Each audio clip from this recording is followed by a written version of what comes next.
What if I told you that the very foundations of our modern intellect were forged in dank, shadowy halls where the clatter of quills was drowned out by whispers of scandal and intrigue? What if medieval students, those lost souls burdened with heavy tomes, were not the pious scholars history painted them to be, but rather a band of intellectual rebels crafting their own legacies in an age of perilous ignorance? Picture this: cloaked figures huddled in candlelit corners, plotting not just the discourse of Aristotle or the vestiges of Latin, but unearthing forbidden knowledge capable of shaking the very pillars of society. Were they studying philosophy, or were they decoding an arcane script that promised power beyond their wildest dreams? Knowledge, after all, was a weapon, and wielding it could mean the difference between elevation or execution. In a world where ignorance was bliss, what drove these medieval marauders of the mind? Was it the tantalizing pursuit of truth, or the thrill of heresy that sent shivers down their spines? You think your final exams are tough? They were facing the stakes of life and death, failures marked by the sharp edge of a sword, not a mere GPA. Their classrooms were not adorned with the sterile grey of modernity, but rather soaked in the sweat and blood of ambition, betrayal, and the occasional witch hunt. What gripped these students, the allure of astronomy with its celestial mysteries, or the intoxicating power of rhetoric that could raise the voices of the meek to rival kings? Were they trapped in an intellectual lockdown, fighting against a system hell-bent on suppressing the very essence of enlightenment? Or were they the architects of a rebellious renaissance, biding their time until the world was ready for their tempestuous revelations? Humor, too, played its role in this grim theatre of knowledge. Imagine passing notes in the cloisters, whispering the latest gossip about the corrupt deeds of the abbots while cramming for an upcoming examination on the finer points of theology. The absurdity of their plight, studying the nature of existence while simultaneously dodging the noose, was a dark comedy wrapped in a profound tragedy. And yet, their laughter echoed through the shadows, igniting sparks of rebellion. What about their texts? Were they mere parchment drudgeries filled with dry dogma, or were they vibrant maps leading to lost treasures of thought? With each turn of the page, did they uncover insights that, if spoken aloud, could shatter the silence of centuries? The ink dried on their pages like the blood of those who dared to question. These were not mere students. They were the unsung heroes of intellectual warfare, wielding quills like swords, carving pathways through the darkened labyrinth of ignorance. So, what did they study? What secrets did they clutch in their trembling hands? The answer lurks in the shadows, waiting to ensnare you, to pull you deeper into a world where knowledge equals danger, and the thirst for understanding is the most potent poison of all. Are you prepared to confront the truth, to wrestle with the revelations that await? The clock is ticking. Can you feel the weight of history pressing down, demanding you to listen? The cold stone walls of the university whispered secrets, shadows trembling in the flickering torchlight. The air was thick with the scent of damp earth and something metallic, like old blood. I stood in the midst of it, a silent witness to the chaos, students flooding the courtyard, their faces masks of fear and determination. The bell tolls, echoing like a heartbeat, reminding us that time was slipping away. I remember the day it began, when the first lectures were announced, a promise of knowledge that felt almost sacred. I remember the faces of those gathered: Jasper, with his wild hair and eyes that sparkled like stars yet to be named; Eloan, whose laughter rang out like silver bells, even as her family's fortune crumbled like ancient parchment. They carried their dreams like fragile glass, desperate to catch the light of learning, unaware of the darkness lurking just beyond the walls. The tension crackled like a summer storm. I could feel it in my bones, the weight of expectation pressing down as the debates raged on. The professors, cloaked in their dusty robes, spoke with such fervor, weaving words like a spider spins silk. But beneath their eloquence, I sensed an undercurrent of dread, a gnawing fear that knowledge could unleash unspeakable horrors. I watched as students whispered, eyes darting to hidden corners, where shadows danced and seemed to breathe. "Do you feel it?" Jasper asked me, his voice barely a whisper. The weight of their words? The promise of power? Yes, I replied, the truth of it chilling me. I had never wanted power, only the comfort of knowing I was not alone amid this sea of uncertainty. But Eloan, she craved that power like a moth drawn to a flame, her ambition swirling around her like a tempest. Imagine what we could achieve, she said, eyes alight with fervor. Imagine being the ones who shape the world. Yet, I saw the way her hands trembled, the way her lips pressed together when she spoke of her family's struggles. It made me wonder, at what cost would she achieve her dreams? The courtyard became a theater of chaos, voices rising and falling like waves crashing against the shore. Arguments erupted, students divided over the teachings of Aristotle versus the emerging philosophies of the time, each side claiming moral high ground, each unwilling to budge. The cacophony was intoxicating, yet terrifying, an echo of the world outside, where the threat of war loomed, where kings and commoners alike trembled before the spectre of disease. I remember the chill that washed over me that night, when the stars blinked out one by one, swallowed by clouds heavy with rain. I lay in bed, the walls closing in, the weight of knowledge pressing down like a tomb.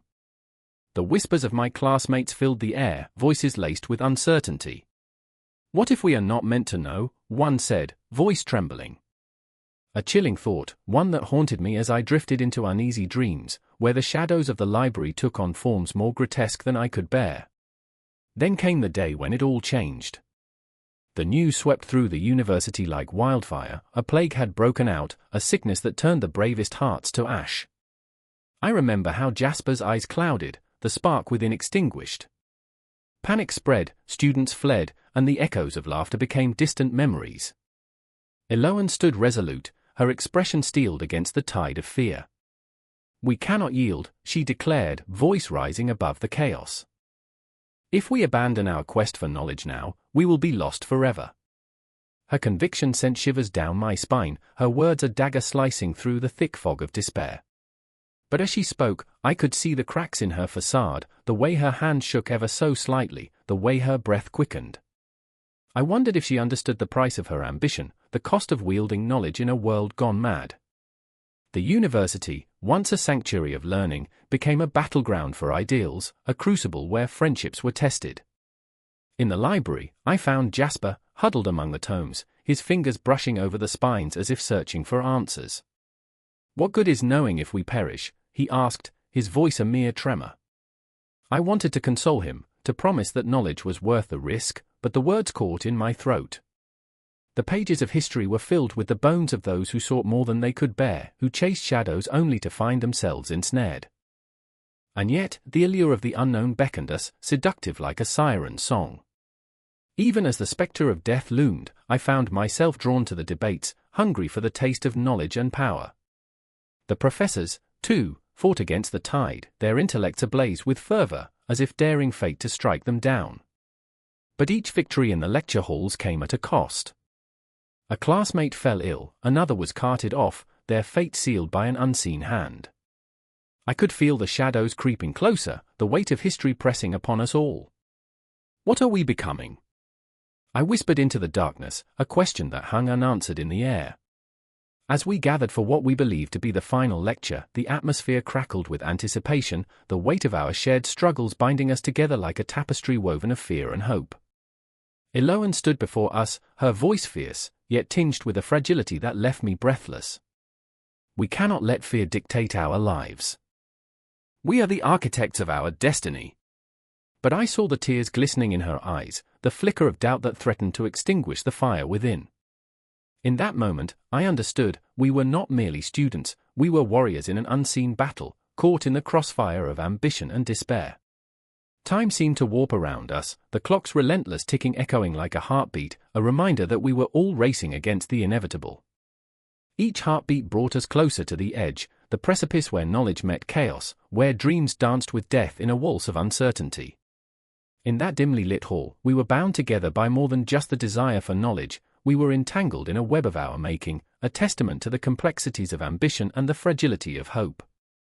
The air buzzed with intensity, every breath a promise, every heartbeat an echo of our collective struggle. And as the specters of our fears loomed closer, their icy fingers caressing our resolve, I knew one thing: the rise of the medieval university would not merely be a tale of knowledge but a testament to the human spirit, a dance between light and shadow, an exploration of what it truly means to learn, to lose, and to fight against the darkness that threatens to consume us all. The clock struck midnight. A silence fell over the library, thick and suffocating, as if the walls themselves conspired to swallow the restless breaths of those within. The dust danced in the beam of the moonlight filtering through cracked windows, swirling like lost thoughts in a sea of shadows. I stood frozen, heart pounding, my fingers grazing the spines of books that had whispered secrets for centuries. Each title an echo of lives lived, battles fought, and words woven into the very fabric of existence. I could feel her presence before I saw her, an electric charge in the air. Clara was there, hunched over a desk, ink-stained fingers clutching a quill like a sword, her brow furrowed in desperate concentration. The words on the page blurred, shifting shapes that mirrored her inner turmoil. She was a storm, fierce and unrelenting, but beneath that tempest was a vulnerability that broke my heart. I remember the first time I saw her, standing in the town square, a flicker of defiance in her bright blue eyes. Now, they were darkened with fear, fueled by a rage that threatened to consume her. "Why won't they listen?" she whispered, each word a dagger, piercing through the silence. "Why can't they see the truth?" I wanted to reach out, to comfort her, but the weight of my own despair anchored me. I was Nathan, an outsider, a mere observer in a world swirling with chaos. My own demons gnawed at my insides, the ghost of failure lurking behind every corner. I had spent years wrapped in a cocoon of logic, dissecting arguments and analyzing texts, but now, standing beside Clara, I felt like a hollow shell, a mere echo of the man I once aspired to be. The trivium had taught me to argue, to construct a fortress of reason, but in this moment, my heart screamed louder than my mind. The library door creaked open, and there stood Thomas, his silhouette framed in the doorway, a reluctant hero draped in shadows. He was the embodiment of contradiction, a man who wielded rhetoric like a weapon yet wore a mask of insecurity that cracked under pressure. "We have to go," he urged, his voice trembling like a leaf caught in a gust. "They're coming for us." "Let them come," Clara spat, fire igniting in her eyes. "I will not be silenced." I watched as she transformed, fierce and unyielding, a phoenix rising from the ashes of despair. The air crackled with intensity, charged with the weight of her conviction. Every heartbeat thudded with the rhythm of revolution. But I felt the shadows creeping in, the spectre of doubt latching onto my soul. "Clara," I started, but her fierce gaze silenced me, a blade drawn against my hesitation. "It's our words, Nathan. They hold power. Rhetoric is not just speech, it's a battle cry. And we are warriors." The irony twisted like a knife in my gut. I had spent countless hours dissecting the beauty of language, yet here I was, lost, paralyzed by the enormity of her passion. My heart ached with the weight of unspoken truths, of what I could never articulate. I had played it safe, wrapped in the cocoon of grammar and logic, afraid to step into the chaos of emotion. Outside, the world was a cacophony of voices, angry, desperate, chaotic. The townsfolk had gathered, wielding torches and pitchforks like modern-day crusaders, driven by fear of what they could not understand. Clara was right, words had the power to change reality, to ignite revolutions or to drown them in silence. But as they marched outside, I sensed the inevitability of the clash, the logic of their actions battling against the heart of Clara's ideals. "Let them come," I whispered to myself, the words a lifeline thrown into the churning sea. I remembered the lessons of the trivium, how arguments could be forged like blades, how the right words could cut through the darkest of nights. The tension hung thick, a web spun from desperation and the desire for freedom. I could see Clara's determination, her spirit blazing brighter than any flame. But what about me? What role did I play in this unfolding drama? I had learned to craft arguments with precision, to construct sentences that would sway hearts and minds, yet my own heart trembled in the face of truth. "Rhetoric, Nathan," Clara said, her voice steady, a balm against my turmoil. "It's about connection. It's about resonance. You have the power to speak, to ignite. Don't let fear silence you." In that moment, clarity washed over me like a tidal wave, and I felt the chains of my own hesitation break. I stepped forward, a tentative warrior in this battle of ideals, ready to wield my voice, the foundation of the trivium beneath me. I would not let the shadows of doubt drown me. The door burst open, and the mob surged in, a torrent of fury and confusion. I could see their faces, twisted with anger, fueled by misunderstandings that had festered like wounds. Clara stood tall, a beacon of defiance amidst the chaos. Thomas at her side, trembling yet resolute, his breath hitching with uncertainty. "Listen!" Clara's voice rang out, cutting through the tumult like a knife through flesh. "You're afraid, but we can find common ground. We can heal this divide." I could feel the raw energy in the room, a clash of rhetoric and emotion, logic and chaos. The air was electric, and I stood at the precipice, ready to leap into the fray. "Come on, Nathan!" Clara's eyes burned into mine. "Join us! We can't back down now." With every heartbeat, the world spun faster. The walls of the library seemed to tremble, shadows swirling like ghosts of knowledge lost. As the tension reached a boiling point, I stepped forward, driven by a need to bridge the gap between fear and understanding. The confrontation loomed like a thunderstorm, darkening the sky above us as the words hung in the air, heavy with possibility. The future was unwritten, a canvas waiting for the strokes of our voices, the ink of our intentions. And in that moment, as the mob surged forward, I realized that the foundations of rhetoric, grammar, and logic were not just tools of argument, but the very lifeblood of our humanity, a call to rise above the chaos, to find strength in our vulnerability, and to speak our truth, however flawed. "Let's show them," I breathed, fear melting into determination. "Let's make them listen." The clash of voices rang out, a symphony of hope and despair, as we stepped into the storm together, hearts pulsing, souls ignited. The night stretched on, an infinite battlefield, and somewhere in the shadows, I could feel the cosmos holding its breath, waiting for the first spark to ignite the darkness. The wind howled through the narrow streets, a banshee wail that echoed off cobblestones slick with rain, as if the very soul of the city mourned. I stood there, heart pounding, feeling the pulse of the world around me, grounding me in a moment that felt both eternal and fleeting. Dark clouds loomed overhead, casting an ominous shadow upon the world, reminding me that time was not merely a concept, it was a predator, stalking us relentlessly. I remember the flickering lantern light dancing against the stone walls, casting eerie shadows that danced like ghosts waiting to ensnare me. In the thick of it all stood Ilara, her eyes bright with a fierce determination that bordered on desperation. She clutched a tattered parchment, a relic of knowledge that could either save us or doom us all. "We have to understand the quadrivium," she shouted over the wind, her voice a beacon of hope amidst the chaos. I remember the way her fingers trembled over the words, tracing invisible lines of arithmetic, geometry, music, and astronomy. Each concept a thread in the fabric of our reality, unraveling in her grasp. But for Ilara, this was more than study, it was a lifeline, a way to anchor herself in a world that spun madly out of control.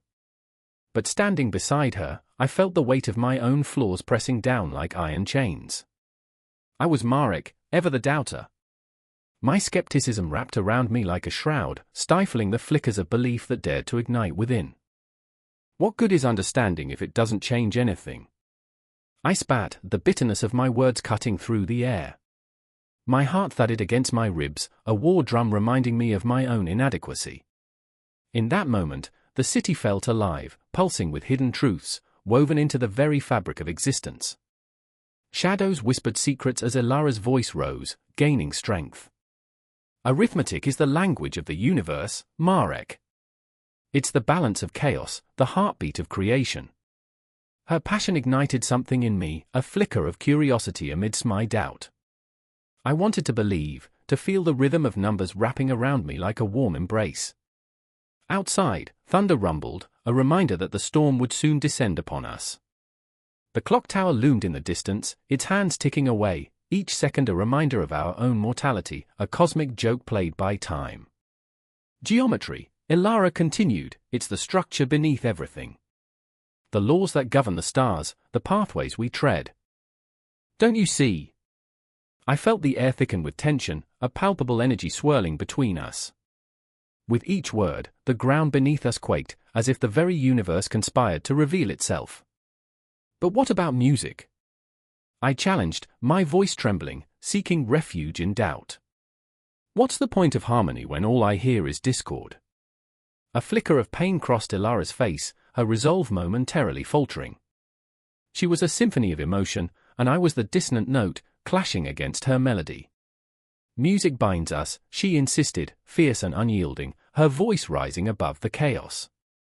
It transcends time, it connects us to the cosmos. Can't you feel it? Suddenly, I was struck by a vision, the echoes of music swirling through the streets, lifting the weight of despair. Each note danced through the air, wrapping around us like a lover's embrace, reminding me of laughter long forgotten. Memories of childhood flooded back, a simpler time when the world was filled with wonder and hope, not this relentless storm of uncertainty. Fine, I relented, my voice softer now, almost a whisper against the howling wind. Tell me about astronomy, then. My heart raced as Ilara's eyes lit up. The stars hold the secrets of our fate, she breathed. They are the compass guiding our souls. They tell us we are not alone. But with every truth she spoke, shadows crept closer, gnawing at my insides. What if the stars, in their infinite wisdom, were merely mocking us? What if they held no answers, just cold, indifferent light? As Ilara continued, the tension swelled, each sentence a thread weaving our fates tighter. We are stardust, Marek. We are made of the very fabric of the cosmos. Her voice echoed through the alley, and I could feel her hope pressing against my heart, a weight I felt unworthy to bear. Rain began to fall, heavy and relentless, drenching us in a moment that felt both surreal and achingly real. The streets shimmered under the downpour, transforming into a reflection of our turmoil. I could feel her frustration, her desperation, and I was struck by a revelation, the fear of failure clawing at my insides, the fear of losing her to the very shadows that haunted me. Do you think we can change what's written in the stars? I asked, my voice trembling. The raindrops fell like judgment, each one a reminder of our insignificance. Ilara stepped closer, her hand brushing against mine, and in that moment, the world fell away. The storm roared above, but all I could hear was her breath, steady and grounding. We can't control the cosmos, but we can understand it, she said, her voice resolute. And maybe, just maybe, understanding is enough. The rain intensified, a curtain between us and the world outside, a barrier that felt both protective and suffocating. The clock tower chimed, each strike echoing like thunder in my ears, a countdown to an inevitable confrontation. But in that moment, I caught a glimpse of something, hope. It flickered like a candle in the raging storm, and I embraced it. Then let's understand it, I vowed, my voice gaining strength as it echoed against the stone walls. Ilara's eyes sparkled with a fierce light. Together! Together! It reverberated through me like a heartbeat, a promise that tethered us amidst the chaos. The world beyond faded into insignificance as we stood in the storm, two flawed souls entwined in a dance of understanding, ready to confront whatever the universe would throw our way. And as the rain continued to fall, washing away our fears, I knew that this was only the beginning. The quadrivium awaited, and with it, revelations that would shatter our realities and reshape our destinies. The storm raged on, but in the eye of that tempest, we found purpose, an orchestra of knowledge that called to us, urging us to join the cosmic symphony. And as we stepped forward, the shadows whispered, the stars watched, and time itself held its breath. The candle flickered, casting ghostly shadows that danced across cold stone walls, each flicker a heartbeat echoing a moment long past. The air was thick with age, thick with the weight of forgotten prayers and whispered secrets. In that dim light, Brother Thomas knelt on the unforgiving floor of the monastery's chapel, his hands clasped tight, knuckles white, as though holding on to the tattered remnants of faith. Each breath felt like a storm brewing in his chest, a tempest of doubt and fear. The world outside had grown darker, the black clouds of ignorance gathering like a shroud over the land. I remember the first time I saw the cathedral rise against the horizon, its spires clawing at the sky, he murmured, voice trembling like a fragile leaf. I thought it was a bridge to heaven. But now it feels like a prison. His heart echoed the truth, the church was both the keeper of knowledge and the architect of fear, its walls housing light yet casting long shadows. Between the sacred and the profane, Thomas stood on a precipice, his very soul balanced on the knife edge of belief. Outside, the bell tolled, resonating like a death knell, summoning the townsfolk to prayer.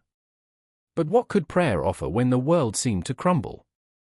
He could hear the whispers of his brother monks as they passed, their eyes averted, shrouded in the same fear that gripped him. Each face a mask of resignation, a willingness to accept the shackle they wore. They had chosen the life of the cloister, but at what cost? Still, it was not the weight of the world that pressed hardest upon Thomas, it was the weight of his own heart. He had once dreamed of teaching the children of the village, filling their minds with the wonders of the cosmos, the beauty of language, the thrill of inquiry. "I remember the laughter of the children," he whispered, recalling the vivid, joyful cacophony of their voices, like music plucked from the strings of heaven. But the laughter had been silenced, stifled by fear of an uncertain future, by the church's relentless grasp on knowledge, a grasp that was suffocating and protective all at once. Across the cloister, Sister Agnes stood at the threshold of the library, her hands trembling as she traced the spines of ancient tomes, but it was not the books that held her attention. It was the growing shadows, creeping, crawling into her heart like weeds, threatening to choke her spirit. "What good is knowledge," she had cried in a moment of desperation, "if it's locked behind gilded doors?" The weight of the world pressed upon her too, and she, like Thomas, was caught in a web spun from fear and hope. Every day, the children's eyes grow dimmer, she confided to him, her voice a fragile whisper, and every day, "I fear the knowledge we guard will rot before it can be shared." The library was a sanctuary, yet it felt like a tomb, each book a relic of a world that had moved on without them. And she longed to break the chains, to unleash a flood of knowledge that would wash over the village and awaken the dormant flames of curiosity. But, oh, the stakes were high. Each time she turned the pages, she felt the vigilant eyes of the church upon her, heavy with suspicion. The whispers of dissent were like a noose tightening around her neck. She had seen what happened to those who dared to challenge the status quo, the Inquisition, the flames, the cries of the innocent swallowed by the darkness. Knowledge was power, but it was a perilous power, and sometimes, the price was too steep. One evening, as the sun dipped below the horizon, painting the sky in hues of crimson and gold, Thomas and Agnes stood at the edge of the forest that bordered the monastery. "What if we took the knowledge to them?" Agnes proposed, her eyes alight with a fierce glow, a spark of rebellion born from desperation. "What if we became the bridge?" The idea hung in the air, heavy and electric. Thomas shook his head, trembling. "We'd be risking everything," he replied, fear threading through his words. "The church would never allow it. They would see us as traitors, heretics." But the fire within Agnes was unquenchable, her spirit a wild stallion bucking against the reins. "Better to die on our feet than to live on our knees," she spat, fierce and unyielding, her voice echoing in the silence, a battle cry against the oppressive weight of ignorance. But somewhere deep within, he felt her words clawing at the walls he had built around his heart. Each heartbeat screamed at him, a war drum urging him to act, to defy the suffocating grip of dogma. In that moment, the looming shadows of the cathedral felt less like a prison and more like a crucible, a forge of change. "What if," he whispered, the words trembling on his lips, "what if we could light a single spark?" But the night was thick with uncertainty, the darkness creeping in closer, treachery lurking in the shadows. The clock tower chimed, its mournful toll slicing through the air, a reminder of time slipping away. They were running out of time, time to act, to ignite their dreams into reality before the darkness swallowed them whole. As they stood, hearts racing, the horizon darkened, ominous clouds rolling in, a tempest brewing on the cusp of their resolve. The moment stretched, taut and electric, threatening to snap. And in that breathless silence, the world held its breath, teetering on the brink of something monumental, something that could change everything. This was more than a crisis of faith, it was a clash of souls, an awakening amidst the shadows. And as the candle flickered low, illuminating their resolve, they knew they were not alone. They were the guardians of a flame that refused to be extinguished, the architects of a future where knowledge danced freely, unbound by fear. It was a dark night in the scriptorium, the air thick with the scent of ink and the weight of forgotten knowledge. Shadows danced across the walls, flickering like the last breaths of the dying light. I could feel the pulse of history beneath my fingertips, the ghosts of scribes long gone whispering through the parchment. I was not alone, a figure hunched over a wooden table, their quill scratching furiously against the surface, as if trying to outrun the very night itself. Annabella! I remember her eyes, deep wells of ambition, haunted yet fierce. She was a scholar, a rebel against the brutality of a world that traded the lives of men for the weight of crowns. Her brow furrowed, a storm brewing in her mind as she fought a battle even her quill could not capture. "I won't let them silence us," she murmured, almost to herself, her voice a soft war cry. The flickering candlelight caught the glint of her determination, lighting her face in a way that made her seem otherworldly, like a spirit summoned to confront a grim fate. And then there was Marcus, my friend, my constant, his hands trembling as he leafed through an ancient manuscript, every turn of the page echoing the heartbeat of a man caught between duty and desire. He looked up, fear etched across his features, the weight of a kingdom pressing down on his shoulders. "Annabella, we might not have much time," he said, urgency punctuating every syllable. "They're coming for us. They want the knowledge we possess." The tension in his voice struck me, and I felt it reverberate through the very marrow of my bones. I remember the way the candlelight flickered, creating an illusion of warmth in the freezing chamber, yet the chill creeping into my veins was not from the cold. It was fear, a visceral, gnawing dread that clung to my throat like a noose. The knowledge we sought was our only weapon, our defense against a world that viewed wisdom as a threat. Old texts, ruined tomes, manuscripts filled with the blood and sweat of those who'd come before, these were our armories in a time when ignorance was worshipped like a deity. Annabella's gaze turned fierce. "Marcus, if they take this from us, they take our very souls." She reached for a battered book, its cover fraying, the spine cracked and weary. "This is the last remnant of our truth. We must protect it." The weight of her words settled heavy in the air like a shroud. But Marcus had always been the cautious one, caught in the web of doubt that bound his heart. "Annabella, the church, the state, they'll burn us for this. You know they will." His voice faltered. "Our names will be forgotten, lost to the flames." The shadows encroached, wrapping around us like an uninvited guest, smothering the flickering hope that had sparked in Annabella's eyes. I remember the feeling of the ancient parchment beneath my fingers, the rough texture a tactile reminder of all that had come before. It whispered secrets of love, loss, triumph, and despair. "What if the knowledge survives, Marcus?" I spoke, my voice trembling, but the ember of hope still flickered within me. "What if we write our own story? What if we become the keepers of this truth?" But fear is a cunning thief, it steals dreams in the dead of night. As Annabella's fervor clashed with Marcus's reluctance, I could feel the tension crackling in the air, thick as the ink that stained our hands. The hall was so quiet, it felt like the very walls were listening, holding their breath, anticipating the storm that was about to break. And then, in that moment, the door flew open. A figure loomed in the doorway, silhouetted against the dim light pouring in from the hall. It was a sentinel of ignorance, a harbinger of despair. "You think you can defy the will of the crown?" His voice sliced through the silence, as cold and sharp as winter's edge. "You will burn for your arrogance." I could feel the heat rising, the fear, the adrenaline coursing through my veins, urging me to fight or flee. Annabella stood her ground, while defiance igniting in her eyes. "We bear the weight of knowledge, and it will not die with us." Her voice rang out, tremulous yet fierce, a battle cry echoing through the ancient stones. And in that breathless moment, I stood between them, the ink-stained pages of our manuscripts trembling in my heart. The weight of history pressed down upon us, the voices of those who had come before urging us to fight. "We are the keepers of this truth," I whispered, the words wrapping around my soul like an ancient spell. "And we will not be silenced." Time froze as the world narrowed to a single heartbeat, a moment caught in the web of time. The shadows clung tighter, the air growing thick with tension, as if the universe itself held its breath, watching, waiting.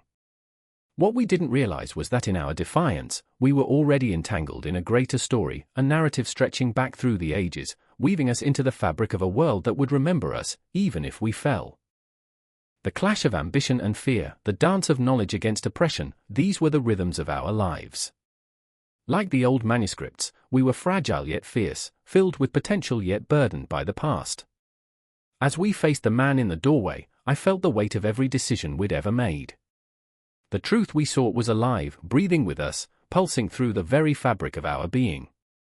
And as darkness threatened to swallow us whole, I clutched the manuscript close, feeling its heartbeat echo against my chest. In that moment, we were not mere scribes or scholars, we were warriors, ready to battle for the knowledge that could change our world, a world where courage could rise from the ashes of fear, where words could ignite revolutions. We wouldn't go quietly. I remember the way we stood, united in our resolve, the fire in our hearts burning brighter than any candle could ever hope to illuminate. The fight for knowledge, for truth, was only just beginning.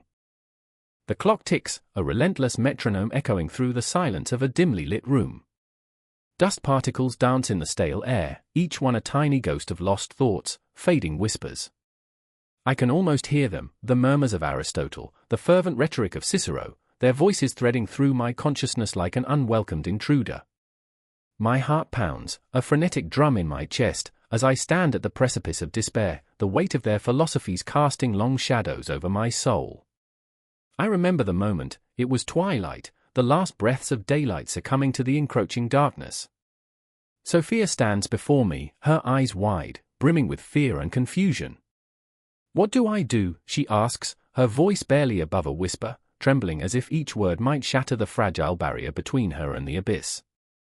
I see her struggle, an internal battle against the suffocating grip of uncertainty, the echo of Cicero's words ringing in her ears, "The safety of the people shall be the highest law."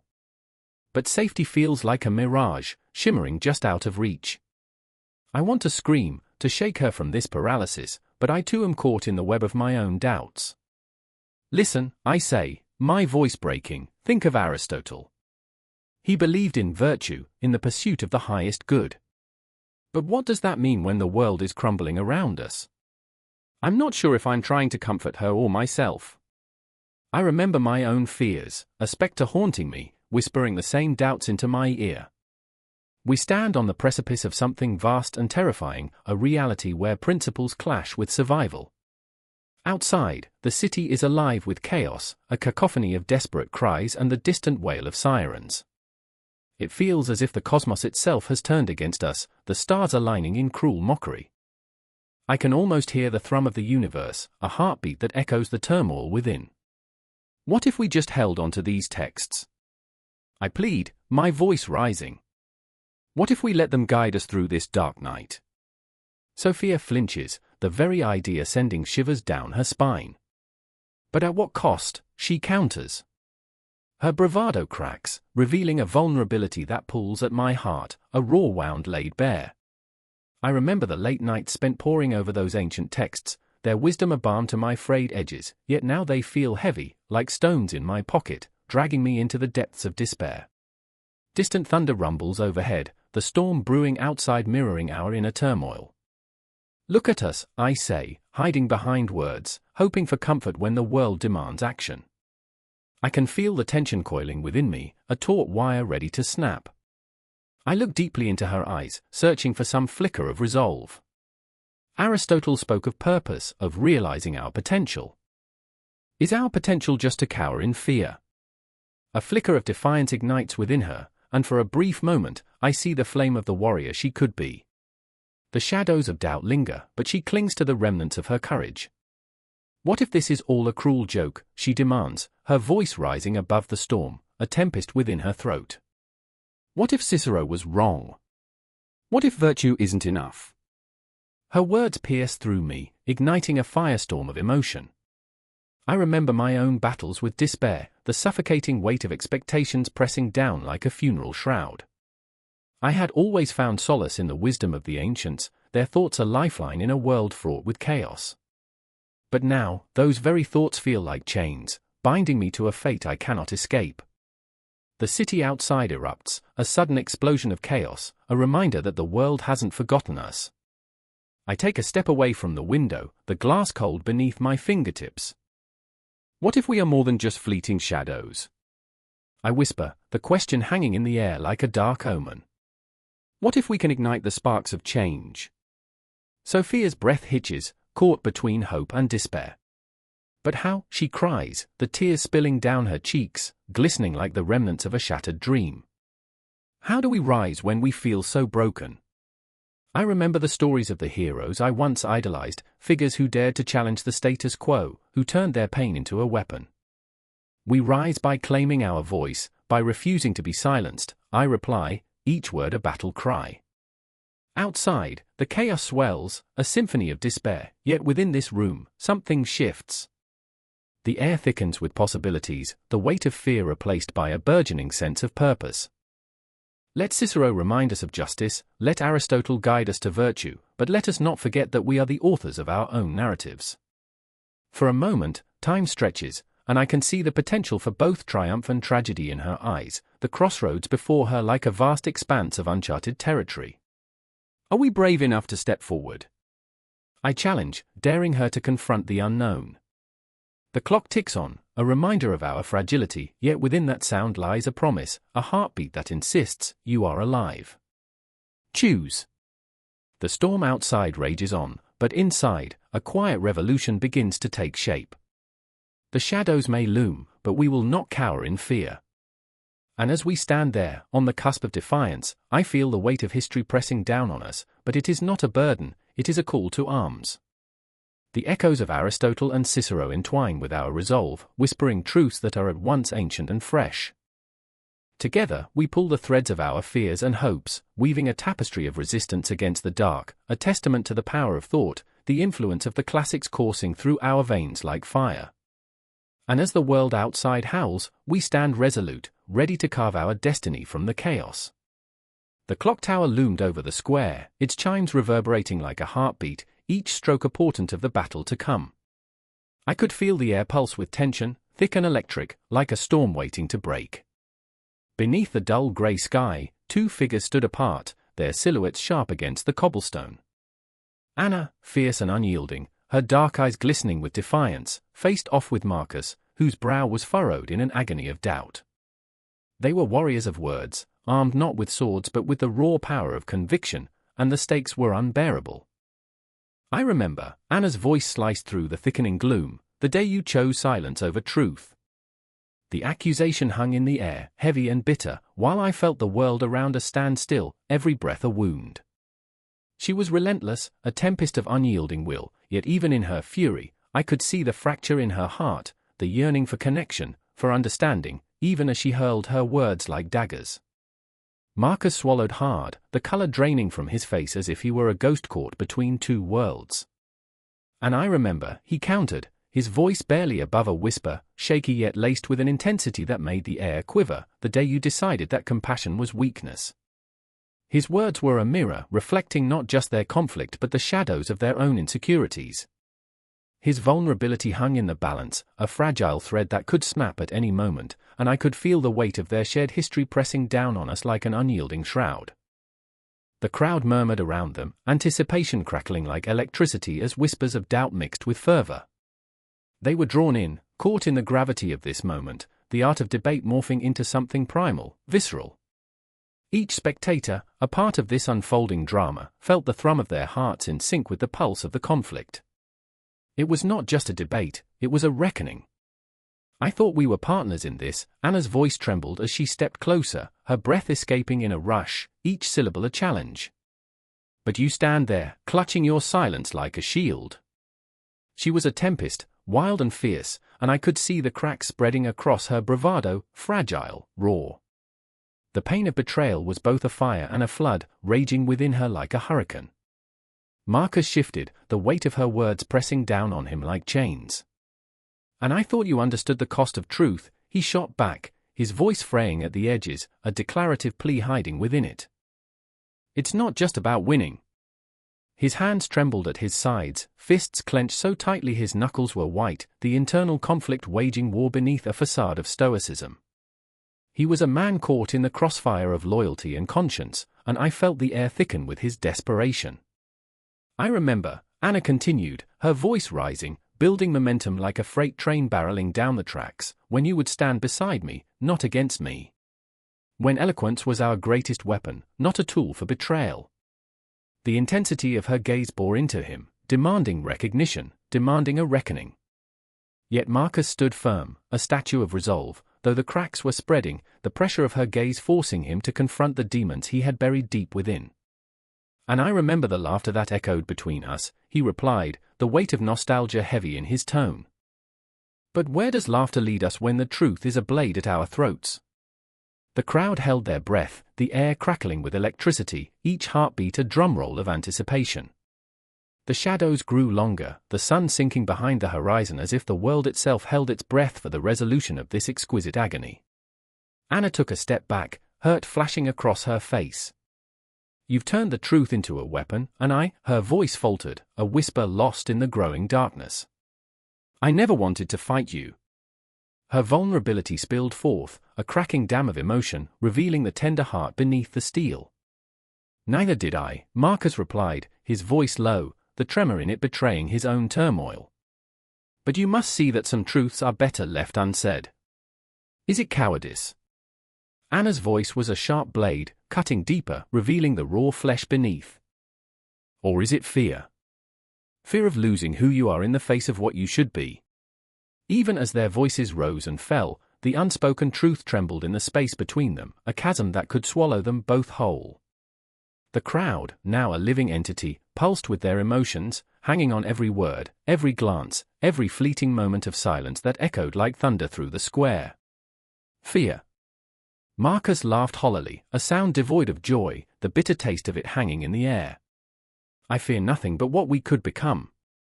The irony hung thick, a cruel twist of fate. Their connection was both their strength and their curse, the very thing that might tear them apart.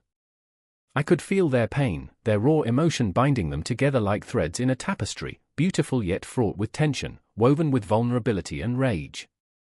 "I remember," Anna whispered, her voice now a fragile caress, "the dreams we shared, the vision of a world where words could bridge any divide."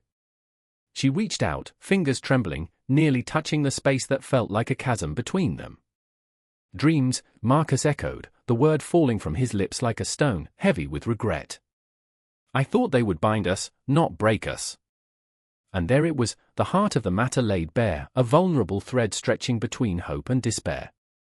In that moment, the air was thick with the weight of their choices, memories swirling like autumn leaves caught in a storm. Their debate was no longer about winning or losing, but about wrestling with the very essence of humanity, of connection, of the pain that comes with love and truth. I felt it too, the pulsating rhythm of their conflict wrapping around me, drawing me into the vortex of emotion. Their words were more than arguments, they were echoes of a shared past, fragments of a connection now teetering on the edge of oblivion. And yet, there was beauty in the chaos, a haunting melody that resonated deep within the recesses of my soul. As the clock tower struck the next hour, the sound reverberated through my bones, a reminder that time was fleeting, that choices had to be made. The shadows lengthened, the stakes were raised, and the moment hung suspended, electric and charged. Each heartbeat, each breath, each whispered word was an invitation to confront the ghosts that lingered in the space between them, the specters of fear, regret, love, and the undeniable truth that echoed in the silence. Here, in this crucible of emotion, the art of debate transformed into a battleground of the heart, a testament to the fragility of the human spirit. And as they stood poised on the precipice, their words laced with fire, I could only wait, breathless, for the next clash of eloquence and emotion, the next heartbeat in this dance of souls caught between the agony of truth and the bliss of connection. The wind howled through the stone corridors, carrying with it a sense of impending doom. Shadows flitted across the flickering light of candles, and the air was thick with the musty scent of old parchment and sweat. In the dimness of the medieval classroom, a young boy named Alaric faced a wall of chalk, trembling hands clutching the rough piece of wood like a lifeline. The numbers danced before his eyes, figures that seemed alive, mocking him, laughing at his inadequacy. He could hear the whispers of his classmates, sharp as the edge of a dagger, slicing through his resolve. "I remember, the first time I saw the abacus," he thought, the memory a bittersweet echo in his mind. His father, a simple merchant, had placed the wooden frame in his hands, each bead a promise. "Count, my son. Count, and the world will be yours." But that world felt heavy now, shackled by expectations and the weight of failure. Across the room, Beatrice sat, her eyes fierce, flickering with a fire that could ignite the very walls around her. She was brilliant, unyielding, a storm in a world that demanded quiet submission from girls. Each time the instructor called upon her, the room would hold its breath, waiting for the magic of her words. But with each answer, a part of her crumbled. I remember the day they laughed at me for wanting to study, she thought, a knot forming in her stomach. Math is not for girls, they said. But how can one not fall in love with the precise beauty of it? The elegance of geometry, the rhythm of numbers. And then there was Cedric, the one who always knew the answers, the golden boy of the classroom, whose charm drew admiration like moths to a flame. But behind that smile, behind the confidence that surged through him like a river, lay a heart heavy with secrets. What if they knew, he pondered, the thought like a ghost haunting his every triumph. What if they knew the nights I spent alone, my father's disappointment ringing in my ears? The pressure to excel, to be the best, to be perfect. Alaric's breath quickened, his heart racing as he turned around, wrestling with his own demons. What if I fail? The question hung in the air, heavy and suffocating. He felt the weight of history pressing down on him, the legacy of men who wielded mathematics like a sword. What if I'm just a boy with dreams too big for this tiny classroom? The instructor's voice cut through the tension, a sharp blade of authority. Alaric! Solve the equation on the board. The room held its breath, every gaze a burning ember, every whisper a dagger. Alaric's heart thudded against his ribs as he stepped forward, the ground beneath him trembling like a fragile promise. He felt Beatrice's gaze, fierce and unwavering, a silent encouragement, but it was Cedric's smirk that twisted the knife. Show us what you can do, little one. His fingers trembled against the chalk as he traced the numbers, the answers slipping through his mind like grains of sand. I remember, when numbers were my friends, he thought, desperately grasping at the memories of laughter and play. The abacus, the counting, the joy of finding solutions. Now it felt like a weight, pressing down until he could scarcely breathe. And then, as if the universe itself had decided to intervene, the ground shook. A quake that rattled their very foundations, a reminder of the chaos that lay beyond their sanctuary. Books fell from shelves. Candles flickered, casting eerie shadows that seemed to dance with glee. It was a moment suspended in time, a breath held in collective fear. The equations blurred on the board, swirling into a chaotic vortex that mirrored the turmoil in Alaric's heart. Don't think. Just feel, a voice whispered inside him, the words echoing like a soft chant. He let the chalk fall from his fingers, surrendering to the tempest within. Numbers morphed into wild shapes, stories untold. Each bead of the abacus, each whisper of algebra, became a pulse, a heartbeat that united them all. Beatrice stood, eyes ablaze with determination. We are more than this classroom. We are the architects of tomorrow. Her voice rang out, piercing through the tension, resonating with a despair that refused to fade. Mathematics is not just numbers. It's the language of the universe. Suddenly, the fear that had once consumed Alaric transformed into a fierce longing, a yearning to embrace the unknown, to carve his own path through the shadows of doubt. He stepped forward, heart pounding like a war drum. Let us count not just numbers, but dreams. Let us create worlds. Cedric, caught in the whirlwind of emotions, felt the weight of his own insecurities crumble. He had spent so long hiding behind his charm, afraid of what lay beneath. Together, he shouted, the word bursting forth with unexpected power. We can unravel the mysteries. We can challenge the old ways. In that moment, the three of them stood, intertwined by fear and hope, defiant against the restraints of a world that sought to cage them. The classroom, once a prison of expectations, transformed into a sanctuary of dreams. Shadows danced like specters, but now they bore witness to a revolution, a rebellion of the mind against the confines of a cruel reality. The storm outside raged, but within, something beautiful began to bloom. Each heartbeat echoed with the rhythm of their resolve, a symphony of defiance that wove through the air. Alaric, Beatrice, and Cedric, united, not as mere students of mathematics, but as warriors of thought, challengers of a world that had tried to silence them. And as the walls trembled, a new equation emerged from the chaos, one that promised to bridge the abacus and algebra, weaving together the fabric of their futures. The night was far from over, and the cosmos above held its breath, waiting to see how their stories would unfurl against the backdrop of history, against the unyielding march of time. In the flickering candlelight, they began to dream anew, each pulse of their heart synchronized with the infinite possibilities that lay ahead. The confrontation had only just begun, and the echoes of their voices would resonate through the ages, a haunting melody that would whisper of their courage long after the shadows had faded. Rain pounded against the roof like 1,000 frantic hearts, each droplet a desperate plea for understanding, a cry echoing through the dimly lit attic where the air thickened with secrets. In that small, cluttered space, cluttered yet sacred, a monument to chaos, sat Ava, her hands trembling over an ancient tome, its pages yellowed with age, ink fading as if it too feared the revelations contained within.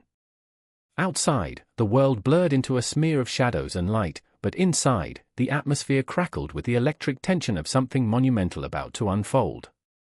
"I remember," she whispered, her voice barely a breath above the storm.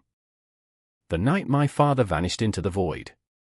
Each word was a weight on her chest, a burden she carried alone, and yet it reverberated in the corners of her mind, haunting, persistent, like a ghost refusing to move on. Across the room, Leo sat hunched over a rusted microscope, his brow furrowed in concentration. He was a man of science, a man who sought truth in the cold, hard lines of logic, yet the flickering light from the single bulb above him danced with shadows of doubt. The theories he clung to were now crumbling like brittle leaves beneath the weight of Ava's spiraling madness.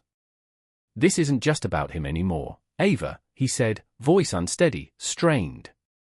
"This is about what lies beyond our understanding." She looked up, her dark eyes fierce flames in the dim light. "What do you know of the beyond, Leo? You, who would rather dissect a dream than understand it? You think you can capture the cosmos in a vial?" Her words hung heavy, the weight of her grief crashing around them, echoing the silence that followed. But the truth was far more unsettling. It was the fear that gnawed at the edges of their minds, the fear of crossing the line between what they believed and what was real. The voices, the whispers that haunted the recesses of her nights, urged her to believe that the universe held answers far beyond the grasp of mere calculation. The rain intensified, a chaotic symphony of nature's fury, and in that moment, the lights flickered, casting ghostly silhouettes that twisted and writhed like tortured souls. Leo flinched, his hands shaking as he caught a glimpse of a figure, a fleeting shadow in the periphery of his vision. "Did you see that?" he breathed, hardly believing his own words. But Ava was lost in her recollections, in the memories of her father's last moments, the way he had looked up at the stars with wild, unfettered joy, proclaiming, "Everything is connected, Ava. The science, the spirit, it all dances together." She could almost feel his presence now, weaving around her, wrapping her in an embrace both tender and terrifying. "I remember," she murmured again, how he would whisper to the night, asking it to reveal its secrets. The storm outside had birthed a restless energy in her, pulling memories like tides, flooding her with visions of starlit conversations by the fire, of laughter mingling with the crackle of burning wood. But darkness had come, swallowing him whole, and now, here, she was left with fragments of a man lost to the cosmos. "Why do you chase shadows?" Leo demanded, his frustration boiling over. "They are just illusions, Ava. You cannot remedy grief with fantasies." His voice shook, and for a moment, the cold grip of doubt threatened to shatter the fragile bond they shared.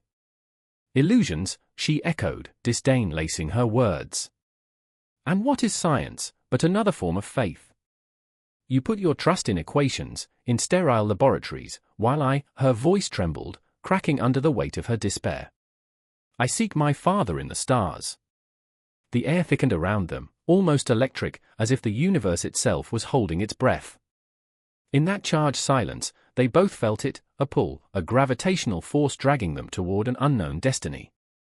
They had both lost something precious, Ava, her father, and Leo, his faith in the tangible.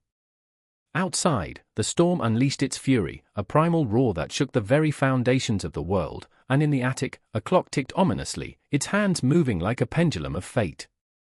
"We need to confront this together," he finally said, voice steadying as purpose filled the cracks in his resolve. "But not with fear, let's approach it like scientists." "Scientists," she scoffed, but the flicker of hope lit in her heart. "How can you be so naive?" "Naive?" He stepped closer, eyes fierce with conviction. "Or brave?" Perhaps we can find a bridge, a way to bring both perspectives together? What if we could? No, she interrupted, emotion spilling over like a dam bursting. What if we can't? What if we're just chasing phantoms? The tension thickened, and for a moment, they stood on the precipice of despair, teetering between the realms of possibility and hopelessness. But then, amid the storm, a soft whisper, the echo of her father's voice, a reminder that the art of existence lay not in understanding every mystery but in embracing the unknown.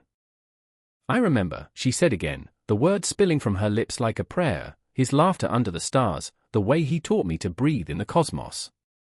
And in that moment, something shifted, the world around them seemed to dissolve, merging science with the ethereal, as if the very fabric of reality was woven from the same threads. They stood on a threshold, the storm raging outside, but inside, the air shimmered with possibility. They were not just two lost souls grasping at shadows, they were explorers of the unseen, united in their quest for a truth that straddled both despair and dreams. And as the clock ticked relentlessly on, they dared to step forward, into the vortex of uncertainty, where science and spirituality intertwined, whispering secrets of the universe that awaited discovery. With every heartbeat, the night deepened, a tapestry of stars beckoning them closer to the edge of understanding. And so, in that attic, amidst the storm and the shadows, Ava and Leo teetered on the brink of revelation, ready to confront whatever lay beyond, where the boundaries of the known and the unknown blurred into a singular, exquisite moment of truth. The flickering candlelight danced on the stone walls, shadows stretching like restless souls, whispering secrets long buried in the depths of medieval thought. I stood there, heart pounding, as Brother Elias knelt before the altar, his hands trembling, his lips moving in prayer, a desperate plea to a God who seemed distant, mocking the very faith that bound him. The weight of the moment hung heavy in the air. I remember clutching the cold, hard pew, feeling the roughness bite into my palm, grounding me in this world while the world around us twisted in a spiral of passion and fear. Outside, the city was alive with chaos, a cacophony of wailing women, the clanging of metal, and the low rumble of despair. A storm brewed, the clouds thick and swollen, ready to unleash their fury. But inside this chapel, the air was choked with uncertainty, a palpable tension that threatened to suffocate. Brother Elias was torn. I could see it in the clench of his jaw, the white-knuckled grip on his rosary. His faith was crumbling, and with it, the very foundation of his existence. "I don't understand," he cried, the words bursting forth like a dam breaking, flooding the sacred silence. "How can reason lead us astray? How can the mind question the very essence of what it means to believe?" His voice cracked, raw and exposed, a man standing at the precipice of faith, peering into the abyss of doubt. Sister Agnes watched in anguish, her heart mirrored in the sorrow etched across her face. A scholar, a thinker, she had dared to tread where few women had before. She had chased knowledge through dusty tomes, wrestled with the likes of Aquinas and Augustine, but now, in this moment, she felt the sharp sting of regret. What good was knowledge if it only bred despair? She stepped closer, her voice soft yet firm. "Elias, perhaps faith and reason are not enemies but two wings of the same bird. Can't you see that the heart needs the mind to keep from soaring too close to the sun?" But Elias shook his head, and it felt like a pendulum swinging backward, time snapping, moments stretching into eternity. But what if the sun burns? What if the shadows we hide from are the very truths that could set us free? In that stifling silence, I felt the weight of history pressing down, the ghosts of scholars and saints whispering through the corridors of time. I remembered the stories they told, the executioner's blade glinting in the sun, the plagues that swept through the cities like vengeful specters. What was the worth of knowledge when the stench of death lingered in every corner? The chapel itself seemed to respond, the stones vibrating with the echoes of centuries past, the lessons etched into the very fabric of its being. I could almost hear the cries of heretics, their voices rising like smoke, curling into the heavens, lost, forgotten, drowned in the flood of dogmatic certainty. My breath caught, and I felt a chill as if the very air held the weight of their suffering. "Do you remember," Agnes said suddenly, her voice a lifeline cast across turbulent waters, "the stories of the alchemists? How they sought to turn lead into gold. They believed in transformation, a process that required both faith and reason." Her eye sparkled with a hint of mischief, as if she were summoning the very essence of the cosmos. What if we're all just lead, waiting for the flame to ignite our true potential? Elias looked at her, his face a canvas of conflict. But what if the flame consumes us instead? The wind howled outside, a mournful wail that echoed the doubt swirling within him. I felt my heart quicken, every beat a reminder of the fragile line we tread between belief and skepticism. What if he was right? Had centuries of theological debate wrought nothing but confusion? I could see the flicker of anguish in his eyes, a tortured soul wrestling with demons that clawed at the edges of his sanity. I remember the moon high above, cloaked in clouds, a silent witness to our turmoil. The stars, dimmed by the storm, seemed to whisper promises of hope, urging us to grapple with our humanity. In that moment, I realized the enormity of their struggle, their voices intertwined, creating a melody of doubt and conviction, a symphony that sang of the very essence of existence. Agnes stepped closer to Elias, her hand gently resting on his shoulder, grounding him. Faith without reason is blind, reason without faith is empty. It's in the interplay of the two that we find meaning. But Elias recoiled slightly, his breath coming in shallow gasps. And what if meaning is just an illusion? What if our search is in vain? There was a desperation in his voice that made my own chest tighten, as if the very air was thickening with the weight of his despair. Suddenly, a loud crash from outside shattered the moment, a reminder that the world was teetering on the brink of chaos. My heart raced as I envisioned the streets filled with fear, the very fabric of society unraveling. Would they find solace in faith, or would reason lead them to a darker path? Elias turned toward the door, the resolve in his eyes flickering like a candle caught in a tempest. We are more than our fears. We are more than our doubts, he declared, a fragile strength emerging from the depths of his turmoil. But how do we reconcile the two? The question hung in the air, a haunting refrain that echoed through the chapel, the shadows growing longer, more menacing. Sister Agnes's expression shifted, her own doubts surfacing like ghosts from the shadows, but there was a flicker of hope in her eyes, a spark that refused to be extinguished. I remember, she whispered, almost to herself, when we were children, believing the world was filled with magic. The stars were our guardians, and the moon our muse. We must reclaim that wonder, Elias. We must challenge the darkness together. As her words hung in the air, the storm outside raged on, but inside the chapel, a fragile truce formed, a fragile dance between faith and reason, eternally entwined, forever at odds. The shadows whispered and the candle flickered, like the pulse of life itself. And as I watched, the weight of their struggle ignited something deep within me, a longing for understanding, for connection, for the warmth of belief in a world shrouded in uncertainty. The clock ticked, each second stretching into eternity, reminding us of the relentless passage of time, of the looming specter of fate that awaited us all. What lay ahead was an uncharted path, fraught with danger and discovery. We stood at the crossroads, and the echoes of our choices would resonate through the ages, a delicate balance of faith and reason, forever intertwined. And as the storm raged on, we prepared to confront the inevitable, thrusting ourselves into the swirling chaos, hearts pounding, minds racing, souls intertwined in a quest for truth. In the dim light of a candlelit chamber, shadows danced across the stone walls, flickering like the thoughts racing in my mind. The air crackled with tension, thick enough to choke on. There, in the heart of a crumbling monastery, 3 figures stood, their breaths coming in ragged gasps. The echoes of our past whispered through the cracks in the ancient structure, stories of ambition, betrayal, and the unyielding power of language.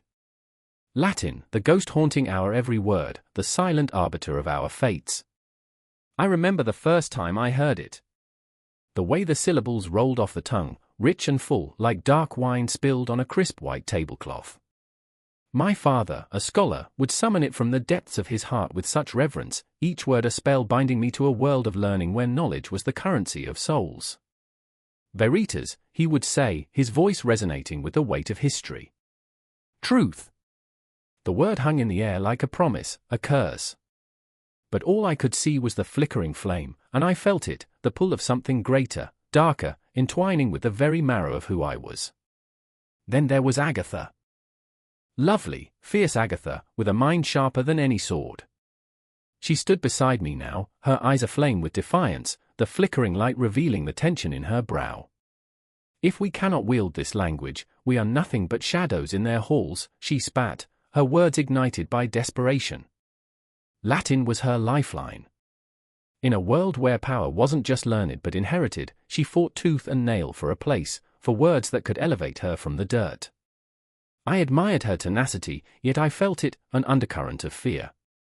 What would happen if we failed? If we let the shadow swallow us whole?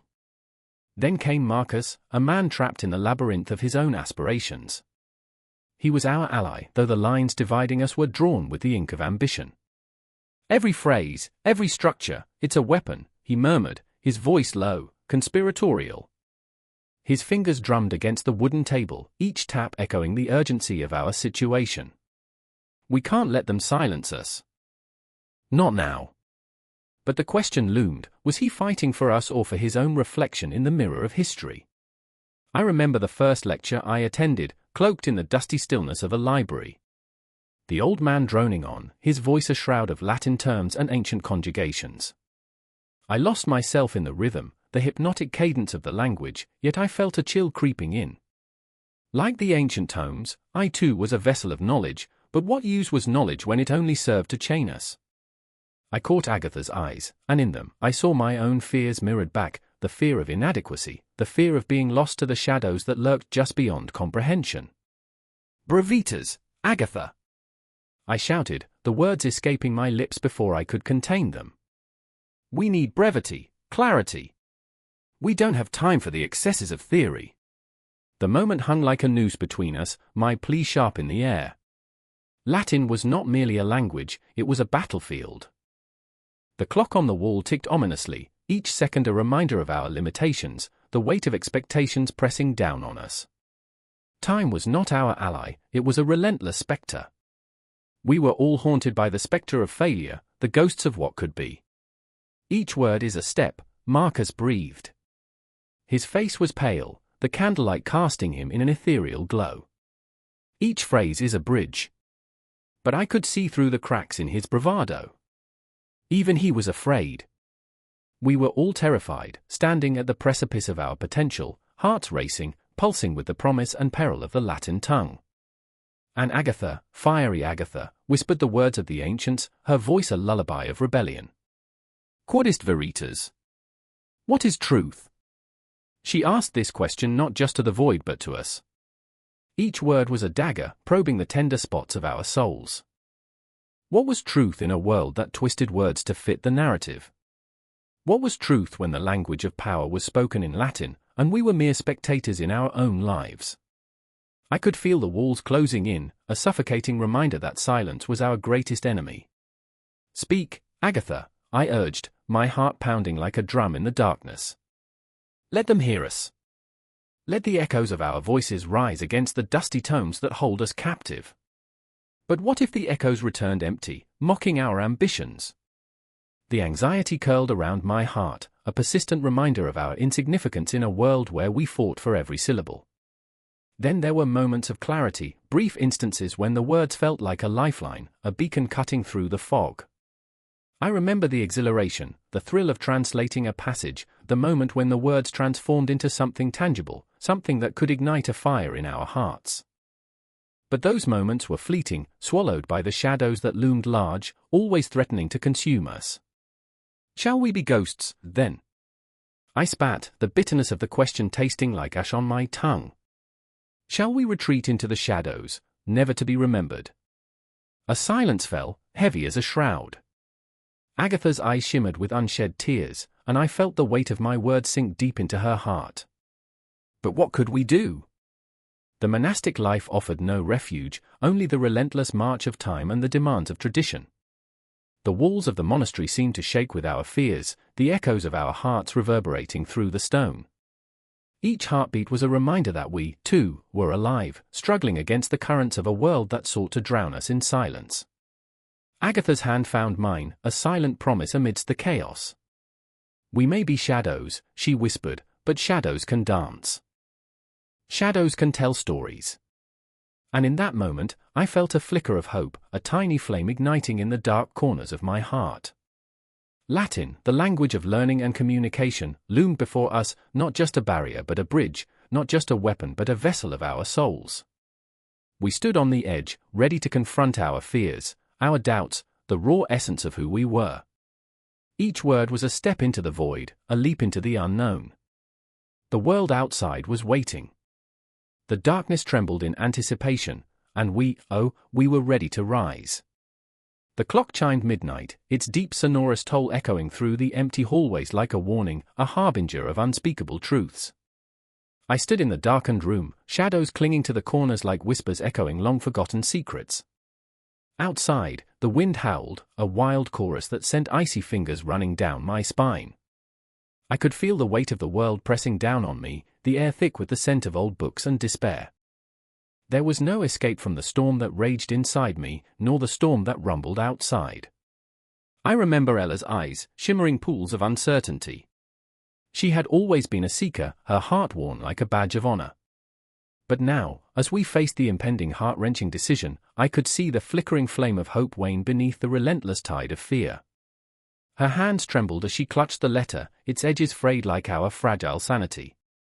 "What if we're wrong?" she whispered. I could taste the acrid bitterness of her doubt, a taste that gnawed at me, insatiable and relentless. In the corner, Thomas stood, a statue of conflict. His brow furrowed, lips pressed together in a grim line, he embodied the struggle between duty and desire. He wanted to believe in absolutes, in a world that made sense, but the shadows danced around us, mocking his certainty. "We must act," he insisted, his voice low but firm, yet I could hear the tremor beneath his bravado. "This is our chance to bring justice, to unearth the truth." But what truth? Whose justice? The very questions clawed at my insides like ravenous beasts. The room grew colder, and I felt the walls pressing in, suffocating. I remember the book on the table, its spine cracked and worn, every page a testament to the struggles of humanity. Ethics, it proclaimed in big, bold letters, but the words felt heavy with irony. We were standing on the precipice of a moral chasm, and I could almost hear the echoes of those who had ventured before us, their cries lost in the void. "Do we really know what's right?" Ella's voice trembled, cutting through the heavy silence. What if we destroy lives?" Her eyes darted between Thomas and me, searching for salvation. But salvation felt like a distant planet, unreachable and foreign.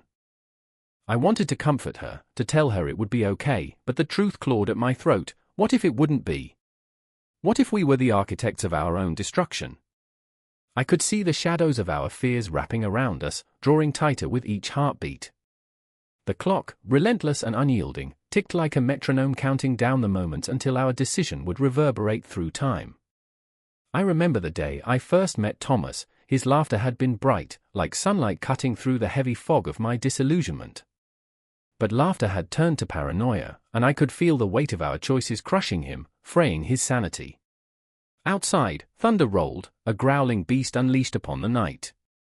It was a reminder that nature held no moral compass, that the universe itself was indifferent to our struggles.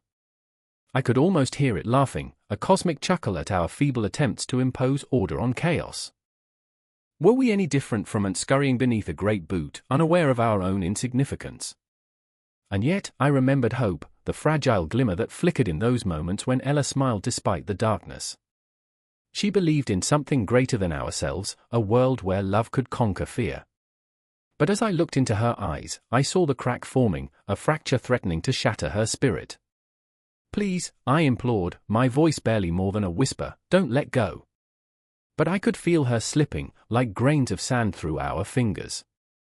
"I don't know if I can do this," she murmured. "What if we become the very monsters we're trying to fight?" And there it was, the heart of the matter, the raw, pulsing truth that lay bare before us. The line between right and wrong was not a straight path but a twisted labyrinth, each turn leading us deeper into the shadows. We were lost, adrift in a sea of moral ambiguity, and the waves threatened to swallow us whole. I turned to Thomas, searching for the anchor we needed, but I found only desperation etched across his face. "We're running out of time," he said, urgency dripping from his words. "If we don't act now, the chance will slip away." I remember the weight of the decision heavy in the air, thick as fog, pressing against my chest. The consequences of a single choice sprawled before us like a vast, uncharted territory, and I felt the pulse of possibility quicken within me. What did it mean to seek truth? To wield justice? Could we ever emerge unscathed from the chaos we were about to embrace? I looked toward Ella, her face illuminated by a flickering candle, and time seemed to warp and twist like the very fabric of reality. What if the truth we seek is not the truth we want? I whispered, the words tasting bitter on my tongue. In the silence, the clock continued its relentless ticking. Each second felt like a heartbeat, a countdown to the unknown, driving me closer to the edge of reason. Outside, the storm raged on, a wild and terrifying symphony of nature. But it was our own storm, our turbulent hearts, that would decide the fate of our world. The clock struck 1. In that moment, we stood on the brink of something greater than ourselves, teetering between despair and hope, truth and illusion. The shadows whispered, the wind howled, and somewhere, deep within the cosmic chaos, a voice echoed back to us, a question, haunting and eternal: what is the cost of your truth? And in that echo, we found ourselves, caught in the web of our own making, poised to step forward into the abyss. The smell of antiseptic hung heavy in the air, a suffocating reminder that life and death danced closely here, in this cold, white room. The distant beeping of machines underscored the tension, punctuating the silence with a rhythm that felt more like a countdown than a heartbeat. I stood at the foot of the operating table, frozen, my hands clammy, my heart racing. The cool steel glinted like a knife waiting to strike, and I could feel the weight of every decision pressing down on my chest. Dr. Evelyn Carter, a woman of immense skill and an even greater burden, stood over the patient, her brow furrowed, eyes steely. She was a force, someone who had saved countless lives, yet here she was, wrestling with the spectre of failure. I watched as she expertly maneuvered her instruments, her hands deftly cutting and stitching, a dance of precision and desperation. For her, this was more than just another surgery, it was a personal battle. A reminder that the body, fragile yet resilient, could betray you in an instant. I remember the first time I saw a body laid bare, I whispered, almost to myself. The way the skin folded over muscle, how the veins pulsed with life, each part telling a story. But today, it's different. Today, the body is a battlefield. Outside, the city buzzed with life, oblivious to the war raging within these walls. Cars honked, lovers laughed, and somewhere, a child's cry pierced the air. Here, though, time stilled. I could feel the weight of time pulling me back to moments I longed to escape, memories stitched together with pain and hope. Images flashed, my father's last breath, the way his body surrendered to illness, the forgotten promise of healing. That was the ghost I carried with me, haunting every step I took. Focus, Tom, Evelyn's voice cut through my reverie, sharp and demanding. We can't lose him. I nodded, forcing my gaze back to the open body before us, the heart pulsing erratically, a metronome of chaos. The tension in the room thickened, a living thing that coiled around my throat. I felt the desire to look away, to escape this raw display of humanity, but I couldn't. It felt like a betrayal of the patient's struggle, an abandonment of my own resolve. Why do we do this? I blurted out, my voice breaking. Why do we fight against something so inevitable? Evelyn paused, her hands hovering over the flesh, the weight of my question hanging between us. Because life is fragile, and we're the keepers of it, even if it slips through our fingers like sand. Her words struck me like a lightning bolt, illuminating the shadows of doubt that clouded my mind. I remembered my mother's voice, soothing yet filled with sorrow, as she held my trembling hand before a hospital room door. Sometimes, love means letting go, she had said, and I had clung to that belief like a lifeline. But what if love meant fighting tooth and nail, tearing into the flesh of life with every ounce of strength? The patient's heart stopped. A flat line echoed, a sound so stark it split the very air. My stomach dropped, the world narrowing into a singular point. No, no, I gasped, the panic swelling like a tidal wave. Get the paddles! Evelyn shouted, her voice a commanding thunder. Now! I scrambled, my hand shaking as I reached for the defibrillator. Every second stretched into eternity, the weight of our desperation palpable. I could see the flicker of life behind Evelyn's determined gaze, a fire igniting in the face of adversity. Again, she barked, as the machine crackled to life. "Clear!" I shouted, my heart in my throat, a fragile thread tethering me to this moment. The electricity surged through the room, a jolt of hope coursing into the lifeless body. The monitor fluctuated, a heartbeat returning, but it was weak, fragile like a newborn chick breaking free from its shell. "This isn't enough," I muttered, tears stinging my eyes. "We need to do more." Evelyn's expression softened for just a moment. "And we will," she murmured. A flicker of vulnerability crossed her face, revealing the battle she fought within, a woman torn between the duty to heal and the haunting memories of those she had lost. In that instant, we were two souls grappling with the weight of our calling. Time bent again, swirling memories and dreams together. I remembered running through the fields with my sister, laughter echoing, the sun kissing our skin. How naive we had been, how blissfully unaware of the darkness lurking in the corners of our lives. I had never wanted to be here, to witness the fragility of existence laid bare before me. Yet, here I was. A witness. A participant. And then, as if summoned by the ghosts of our past, the heart regained its rhythm, a faltering beat that resonated with the whispers of life. I felt the room breathe again, a collective sigh of relief. We were not done yet. "Stay with us," Evelyn urged, her fingers dancing over the beating heart, a delicate conductor guiding the symphony of life. "You're not alone." But even as I saw the light flicker in the patient's eyes, I couldn't shake the feeling of shadows creeping in. How many moments had slipped through my fingers, never to return? The clock was relentless, counting down the seconds, reminding me that time was a thief, and life was fleeting. I remembered my own heartbeat, the desperate pulse of a life lived in fear of loss. The fear of never being enough. "Evelyn," I breathed, finding courage in the chaos. "We can't let this be just another surgery. We need to change the narrative. We need to confront the ghosts." And in that moment, I realized that every stitch, every incision, was an act of defiance against fate. We were not just doctors and patients, but warriors in a battle against the inevitable, a struggle infused with the rawest essence of humanity. As the monitor beeped steadily, life surged forth, a reminder that even within the darkest corners of our existence, hope flickered like a candle in the night. The moon hung low, bleeding silver light across the jagged rooftops of a city that never slept. I stood at the edge of the rooftop, breathless, the cold air biting my skin like the whispers of forgotten souls. Below, the streets pulsed with life, unaware of the storm gathering within the heart of this place.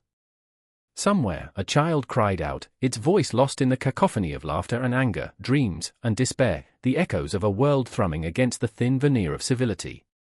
This city, my city, was a map of contradictions, where beauty and horror lived in a twisted embrace. As I gazed down, I saw him, a silhouette etched against the glow of neon lights. Marcus, my older brother, a restless spirit caught in the web of his own making. He was searching, always searching, not for treasure or purpose but for a way to escape the prison of expectation that clung to him like a second skin. I could see the shadows creeping up on him, swallowing his light, and a tremor ran through me. I remembered the day he first picked up a map at the flea market, a tattered relic that caught the sun just right, and how he believed it held the secrets of the universe. "Look," he had shouted, eyes wild. "This could point us to something real." But Marcus, for all his dreams, was bound by chains of his own making, drowning in voices that told him to conform, to fit, to shrink. I could feel the weight of his silence, a balloon filling to the breaking point. The intensity of it clawed at my insides, because I knew the truth. He was terrified, terrified of not being enough. And there was Lena, my sister, wrapped in a cocoon of words, always lost in the pages of history.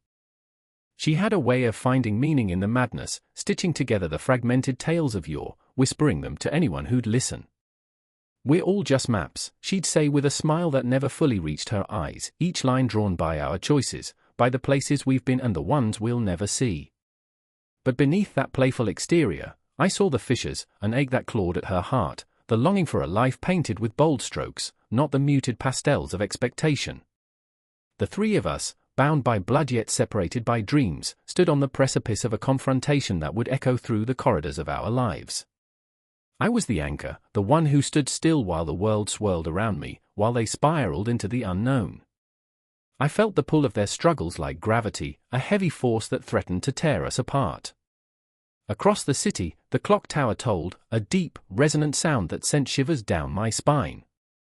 Time was slipping, tick-tock, tick-tock, but for us, it felt more like an executioner's blade, poised to strike. I remembered the way Lena used to count the bells, each chime a reminder of how fleeting our moments were. She would close her eyes and breathe deeply, as if inhaling the essence of the past, but I could see the fear lurking in her gaze, fear that time would run out and we'd still be standing here, bound by the chains of our own making. "Marcus!" I shouted, my voice breaking through the night like a gunshot, reverberating against the concrete walls. He turned, startled, and for a heartbeat, the world stilled. The laughter faded, the traffic quieted, it was just the three of us on this rooftop, suspended in a moment that felt both infinite and fleeting. "Why do you keep running?" I demanded, my heart racing, each word a stab of desperation. "You think maps can lead you to freedom? You're lost, Marcus, and you need to let someone in." He shook his head, the shadows clinging to him as if they were his only companions. "You don't understand, Sam. The world is too big, too chaotic. I can't." His voice cracked, the weight of his fears crashing down around him. And then, as if the universe itself had conspired to unravel our reality, a siren wailed in the distance. It was sharp, slicing through the night, a harbinger of something darker lurking just beyond our reach. In that moment, I felt the air grow thick with unspoken words, with secrets buried beneath layers of fear and pride. I reached for them, my hands trembling, desperate to pull them back from the edge. "I remember when we were kids," I said, my voice barely above a whisper, "how we'd sit by the old oak tree and dream of adventures. We believed we could be anything, go anywhere. But life? Life drew maps of its own, and we got lost along the way." Lena stepped closer, her eyes glistening with unshed tears. "And who says we can't redraw those maps? The geography of our lives isn't set in stone. We're just too afraid to change the course." A flicker of hope ignited in Marcus's eyes, but it was quickly snuffed out by the shadows that whispered the truth he feared. This city, with its flickering lights and swirling shadows, was a tapestry of souls lost and found, of dreams deferred and desires unfulfilled. The weight of it pressed down on us, the knowledge that we were on the brink of something monumental, a confrontation that could either fracture us further or bring us together in a way we'd never imagined. The sirens drew closer, and the night thickened with an impending storm. Beneath that weight, we stood together, three souls navigating the labyrinth of our own making. With every heartbeat, every breath, the world outside faded into the background, and all that remained was this moment, suspended in time, where dreams and nightmares intertwined, and the geography of our souls lay open, raw and exposed, waiting to be remapped. I knew then that the confrontation wasn't just with each other but with the very essence of who we were, a battle against the geography of our fears, our hopes, and the worlds we had yet to chart. And as I looked into the eyes of my brother and sister, I felt the tremors of change ripple through us, a prelude to the vast unknown that stretched beyond the horizon. The city pulsed beneath us, alive with stories yet to be told, and in that heartbeat, I realized we were only just beginning to understand the maps we had drawn, the borders we had crossed, and the knowledge that lay waiting beyond. In the thick, suffocating air of a dying day, the clamor of the marketplace fades to an eerie hush. A shadow creeps along stone walls, flickering candlelight casting jagged silhouettes that dance like restless spirits. I stand in the heart of it, a fraying tapestry of life, love, and loss. The damp chill seeps into my bones, but it's not the cold that grips me, it's the silence that swallows every sound, every thought. In the distance, the chime of the church bell, a slow, mournful toll, as if mourning for the very souls trapped in this medieval purgatory. Eleanor, her name wraps around my heart like a noose. I remember her laughter, bright and clear, a silver bell slicing through the fog of despair. A poet at heart, she penned verses that danced like fireflies in the night, drawing the townsfolk into her web of words. But now, her quill lies still, her ink dried, and I fear the shadows have claimed her. She wanders through the alleys of my mind, a ghost of what once was, searching for solace in lines that have become her prison. I remember the first time I saw her, reciting a sonnet beneath the old oak tree, its gnarled branches cradling her like a mother. The world faded, it was just us and the whispers of the wind. Her eyes glimmered with the sparks of 1,000 dreams, but those dreams now lay shattered like glass underfoot. The peasants' laughter echoes in fragments, laughter that sounds like desperate cries for joy, laughter that feels like a curse. Love is a cruel trickster, isn't it? It builds you up only to tear you down.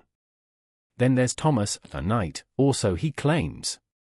He carries the weight of a sword that feels more like a shackle than a badge of honor. His heart beats with the rhythm of unfulfilled duties, of battles fought in the name of a king who doesn't care if he lives or dies. He's torn between the poems of valor he recites to himself and the blood-soaked reality of war. He hides his face behind a mask of bravado, but I see the cracks, deep lines of sorrow etched into his brow, the way his hands tremble as he recalls the cries of the fallen. Do you think they remember? He asks me one evening, a flickering candle illuminating his haunted gaze. Do you think they know their names are forgotten, lost in the echoes of time? There's a desperation in his voice, a plea that cuts deeper than any blade. I want to tell him that literature is an immortal flame, that words can capture heartbeats and dreams, but then I look into his eyes and see the truth. Our stories are like fleeting shadows in a dimly lit room, ghosts hovering just out of reach. I remember a night when the stars seemed to scream, as if the heavens were aware of our plight, and we sat beneath that vastness, me, Eleanor, and Thomas, a trio of broken souls tethered to one another by the strings of hope and despair. We shared tales of dungeons and dragons, of noble quests and lost loves, but the more we spoke, the more the weight of our truths pressed down upon us. Eleanor's laughter faded, the fire in her eyes dimmed as she confessed her fear of being forgotten, of her words dissolving into obscurity, like echoes swallowed by a howling gale. "Will they remember me?" she asked, her voice trembling like a fragile leaf in a storm. "When the ink dries and the pages curl, will my soul be nothing but dust in the wind?" Her vulnerability pierced through me, and I felt the raw ache of her fear as if it were my own. "You will be remembered," I whispered, though I could feel the doubt clawing at my insides. "You are the ink in our veins, the breath in our poetry." But as dawn broke, I knew that words could be as fickle as the morning mist, disappearing with the sun's first light. We were caught in a cycle of creation and destruction, a dance of life where every step forward felt like a plunge into the abyss. Eleanor's pen trembled as she wrote verses that dripped with sadness, while Thomas's sword hung heavy in the air, a reminder of battles not yet fought. The market came alive again, but it felt like a stage for a play where we were merely players, masked and unrecognizable. I watched as vendors hawked their wares, fruits glistening with dew, their colors bright against the gray backdrop of despair. They laughed, too, but I could see the ghosts in their eyes, the weary souls hidden beneath their smiles. The laughter felt like a betrayal, a dance over graves unmarked. But what could we do? We were trapped in this world, this medieval tapestry woven with threads of hope and despair, laughter and sorrow. We were the poets and the warriors, the dreamers lost in an unending night, yearning for a spark of dawn. And then, the moment arrived, a confrontation, a reckoning. Eleanor stood before us, the weight of her words pressing down like a heavy cloak. "I shall write," she declared, "not for the world, but for the echoes of those who lived and loved and lost." Her voice trembled with defiance, a flicker of fire igniting where there had only been ash. Thomas stepped forward, sword drawn, but not to fight. "Then let us carve our names into the very stones of history," he proclaimed, his eyes ablaze with fervor. "Let our lives be the ink upon the pages of time." In that moment, we were no longer just shadows woven into the fabric of this medieval nightmare. We were the heartbeat of a new story, a symphony of voices rising against the silence, a testament to love that could transcend even the darkest nights. I felt the pulse of the universe around us, the stars twinkling in the vast void, the night whispering secrets meant only for our ears. And I knew, in that heartbeat, that we had unleashed something powerful, something that could never be forgotten. With every word spoken, every breath taken, we were becoming legends, woven into the tapestry of time, where love and pain intertwined like vines in a forgotten garden, struggling to bloom amidst the shadows. This was just the beginning. The ink was only starting to flow, the echoes of our hearts still ringing in the silence. The world may have turned its back, but we were alive, and our stories had only just begun. The clock strikes midnight, its chime echoing through the stone corridors of the ancient university. Shadows flicker, alive with the weight of despair, as two souls stand on the brink of transformation, caught in the grip of a world that churns beneath them. I remember the day I met them, the crackling tension thick in the air. The scent of old parchment mingled with fear, a heady perfume of change. Juliana, with her wild curls framing a face illuminated by fierce determination, stands at a precipice.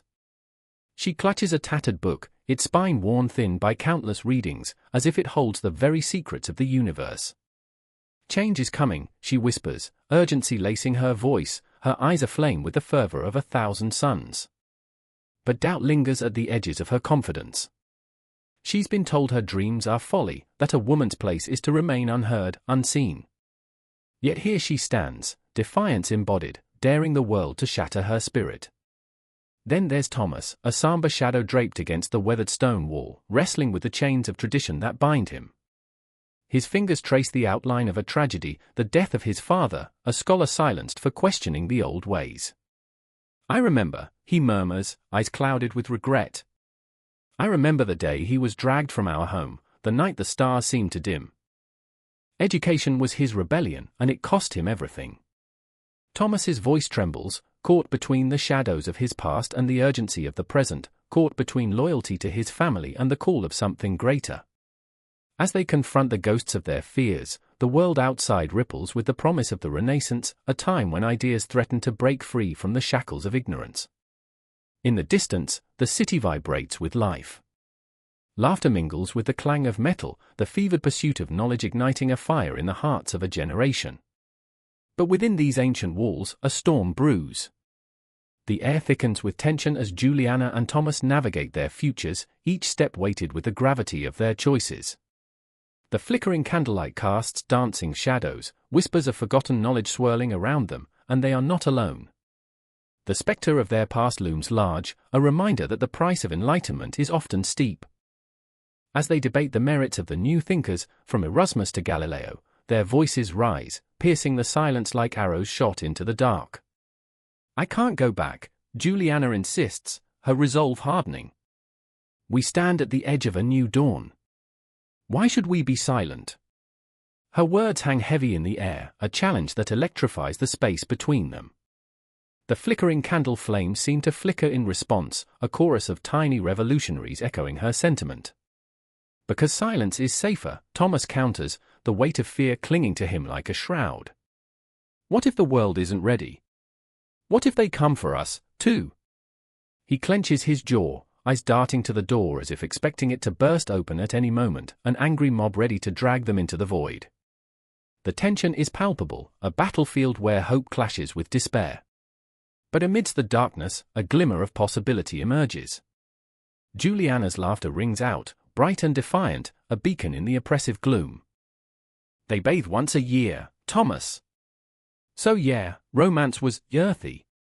It's absurd, and yet, it cuts through the tension, a reminder that life persists in its glorious chaos. Their laughter blends with the echoes of history, a melody of shared dreams and fears that cannot be silenced. As the hours bleed into one another, they find themselves standing on precipices of thought. A crack in the facade of tradition opens wider with each passing moment. They contemplate the shifting philosophies, the terrifying beauty of learning, of questioning the status quo. Ideas dance like fireflies, illuminating the corners of their minds, revealing truths that send shivers down their spines. Imagine, Juliana breathes, imagine a world where knowledge is free, where we can learn from anyone, not just those wearing the right robes. The passion in her voice ignites a fire within Thomas, a spark to challenge the shadows that threaten to consume them. He feels the weight of his father's legacy press against his chest, a reminder that the fight for enlightenment is fraught with danger, but also with the intoxicating promise of a better future. But fear has a way of creeping in, its cold fingers curling around their throats, squeezing tight. The shadows whisper reminders of what could be lost. What if we fail? Thomas asks, the vulnerability in his voice exposing a wound too raw to hide. What if the world isn't ready for our truth? Juliana's gaze pierces through the darkness. And what if it is? The question hangs in the air, vibrating with raw potential. She steps closer, the shadows receding slightly, as if drawn to her light. What if we write our own stories? What if we become the architects of our fate? The confrontation of their fears pulls them deeper into the heart of the Renaissance, a tempest of ideals swirling around them, urging them to stand tall against the tide. The cosmos above seems to shift, as if history itself is holding its breath, waiting for their next move. And then, without warning, the door slams open, a gust of cold air flooding the room, bringing with it the scent of impending change. Figures loom in the doorway, cloaked in darkness, the embodiment of a world resistant to change. Hearts race, breaths quicken. The moment hangs suspended in time, a lightning bolt of fear and exhilaration, as Thomas and Juliana stand on the brink of destiny, their paths intertwining like the threads of fate. As the shadows close in, their resolve strengthens. They may falter, they may stumble, but they will not be silenced. They will wield their knowledge like a sword, cut through the darkness of ignorance, and carve a path toward a world reborn. In that moment, they understand the Renaissance isn't just a time of learning, it's a revolution of the spirit. And as the clock ticks on, as their hearts pound with the rhythm of dreams and fears, they step forward into the unknown, ready to ignite a fire that can never be extinguished. The darkness may loom, but they are embers in the night, brilliant and unyielding, bound by a shared purpose that transcends time. A cold gust rattles the ancient stones, sending a shiver down my spine as I stand beneath the looming castle walls, their shadows stretching like despairing fingers across the damp earth. I remember the flicker of candlelight, the scent of parchment and ink mingling with the musty air, a fragile sanctuary in a world that offers so little for a woman's mind. What would I give to be a scholar? My heart thunders, echoing the fear of being buried under an avalanche of expectations, marriage, children, silence. In a dimly lit chamber, cloaked in whispers, a girl named Eleanor kneels, her fingers tracing the spines of books covered in dust, like secrets hidden from prying eyes. Each tome is a heartbeat, each page a breath she cannot take aloud. She dreams of philosophy, of poetry that dances on the tip of her tongue, but the grim reality is tethered to her, an anchor of a family that expects her to weave rather than read. Her mother's voice echoes in her mind, laced with threats of shame. The woman's place is not in the realm of the mind. The words stifle her, wrapping around her throat like a noose, and she gasps, longing for liberation. I remember, sitting in that very chamber, my heart a battleground between duty and desire, a tempest raging in my chest. The walls seemed to close in, stifling my aspirations, awakening a defiance I had always buried. There was a girl then, a friend of mine, named Isolde. Her laughter was a balm, yet beneath the mirth lay a bone-deep sorrow, a longing for something just out of reach. She loved the stars, their distant light whispering of myriad worlds, yet her existence was confined to the hearth, where she learned to cook and care for others while her dreams burned like kindling, small and fleeting. What do you want, Isolde? I would ask, caught in the web of our shared confinement. And her answer, delivered with a bittersweet smile, would haunt me, to know, to be more than a shadow. I remember the weight of that moment, the longing, the despair, the flicker of hope that dared to rise amidst the ashes. But opportunities were as rare as sunlight in a storm. The Abbey School was a sanctuary for the lucky few, those daughters of the nobility blessed with tutors who whispered Latin and philosophy, their voices like soft caresses against the hard edges of a cold reality. But for every Eleanor, there were countless Isoldes, their names forgotten, their desires stifled beneath layers of expectation. They would sit by the fire, fingers curled around a needle, embroidering lives they did not choose, while their hearts yearned for the ink-stained pages of a book they would never hold. And yet, there was a spark, a flicker that ignited in the eyes of Eleanor and Isolde as they gathered in secret, in the shadows of the Abbey woods, their laughter echoing like a battle cry against the oppressive silence that threatened to drown them. They spoke of the lessons they had stolen, the ideas that danced in their minds like fireflies in the night. What if we could learn? What if we could teach? Their dreams were whispered confessions, raw and trembling in the moonlight. But fear loomed like a spectre, a shadow lurking in the corner of their vision, taunting them with the consequences of rebellion. I remember the cold hard truth that settled in the pit of my stomach: the price of knowledge could be high for a woman. Rumors of punishment for those who dared to stray too far, the terrifying stories of women silenced forever, painted vivid images in their minds. Asterisk, to want is to risk the wrath of the world, asterisk, Isolde would say, a tremor in her voice, as the weight of her reality threatened to crush her spirit. We stood on the precipice of change, a moment suspended in the air, the tension crackling like lightning. The sisters of the Abbey whispered tales of women who dared to scribble their thoughts on parchment, only to be met with scorn and ridicule. How they had navigated the treacheries of a world that saw them as vessels, mere shadows passing through the halls of history. Asterisk, but we can be more, asterisk, Eleanor would insist, her eyes ablaze with determination. There was a darkness that lingered in the corners of their hearts, a fear that tightened like a vice. And yet, with each passing day, the embers of hope grew stronger, fueled by the forbidden dreams they dared to share. Each stolen moment, each whispered lesson, each tentative step toward knowledge felt like a rebellion, a fierce cry in a world that sought to silence them. The tension rose, a storm gathering force as their resolve solidified. I remember the evening when the air was thick with anticipation, a night filled with the promise of defiance. They gathered by the flickering flame, hearts racing, minds alight with possibility. Each word spoken was a catalyst, igniting their spirits, and I could feel the weight of their dreams pressing against my chest. But the dawn was unforgiving. I remember the day when the news shattered their fragile world. A noble girl, just like them, had been found with books hidden beneath her bed, her hand stained with ink. The punishment was swift and merciless, a public shaming, a reminder that knowledge was a man's domain, a powerful weapon wielded to keep women like them in chains. I could see the fear wash over Eleanor's face, the despair in Isolde's eyes, as they understood the cost of their aspirations. Behind the castle walls, the clock ticked loudly, marking the passage of time, a relentless reminder of their confinement. But in that moment of terror, I could sense an awakening, a silent vow forming in the depths of their souls. They would not be silenced. They would not fade into the shadows. As the echoes of despair mingled with the whispers of hope, an unbreakable bond formed, a sisterhood carved from the very stone that sought to bury them. I know this story does not end here. It flutters like a moth drawn to the flame, begging for a chance to burn brightly in the darkness. The walls may constrain, but the spirit, oh, the spirit of these women, fierce and unyielding, will persist, an eternal echo in the chambers of time.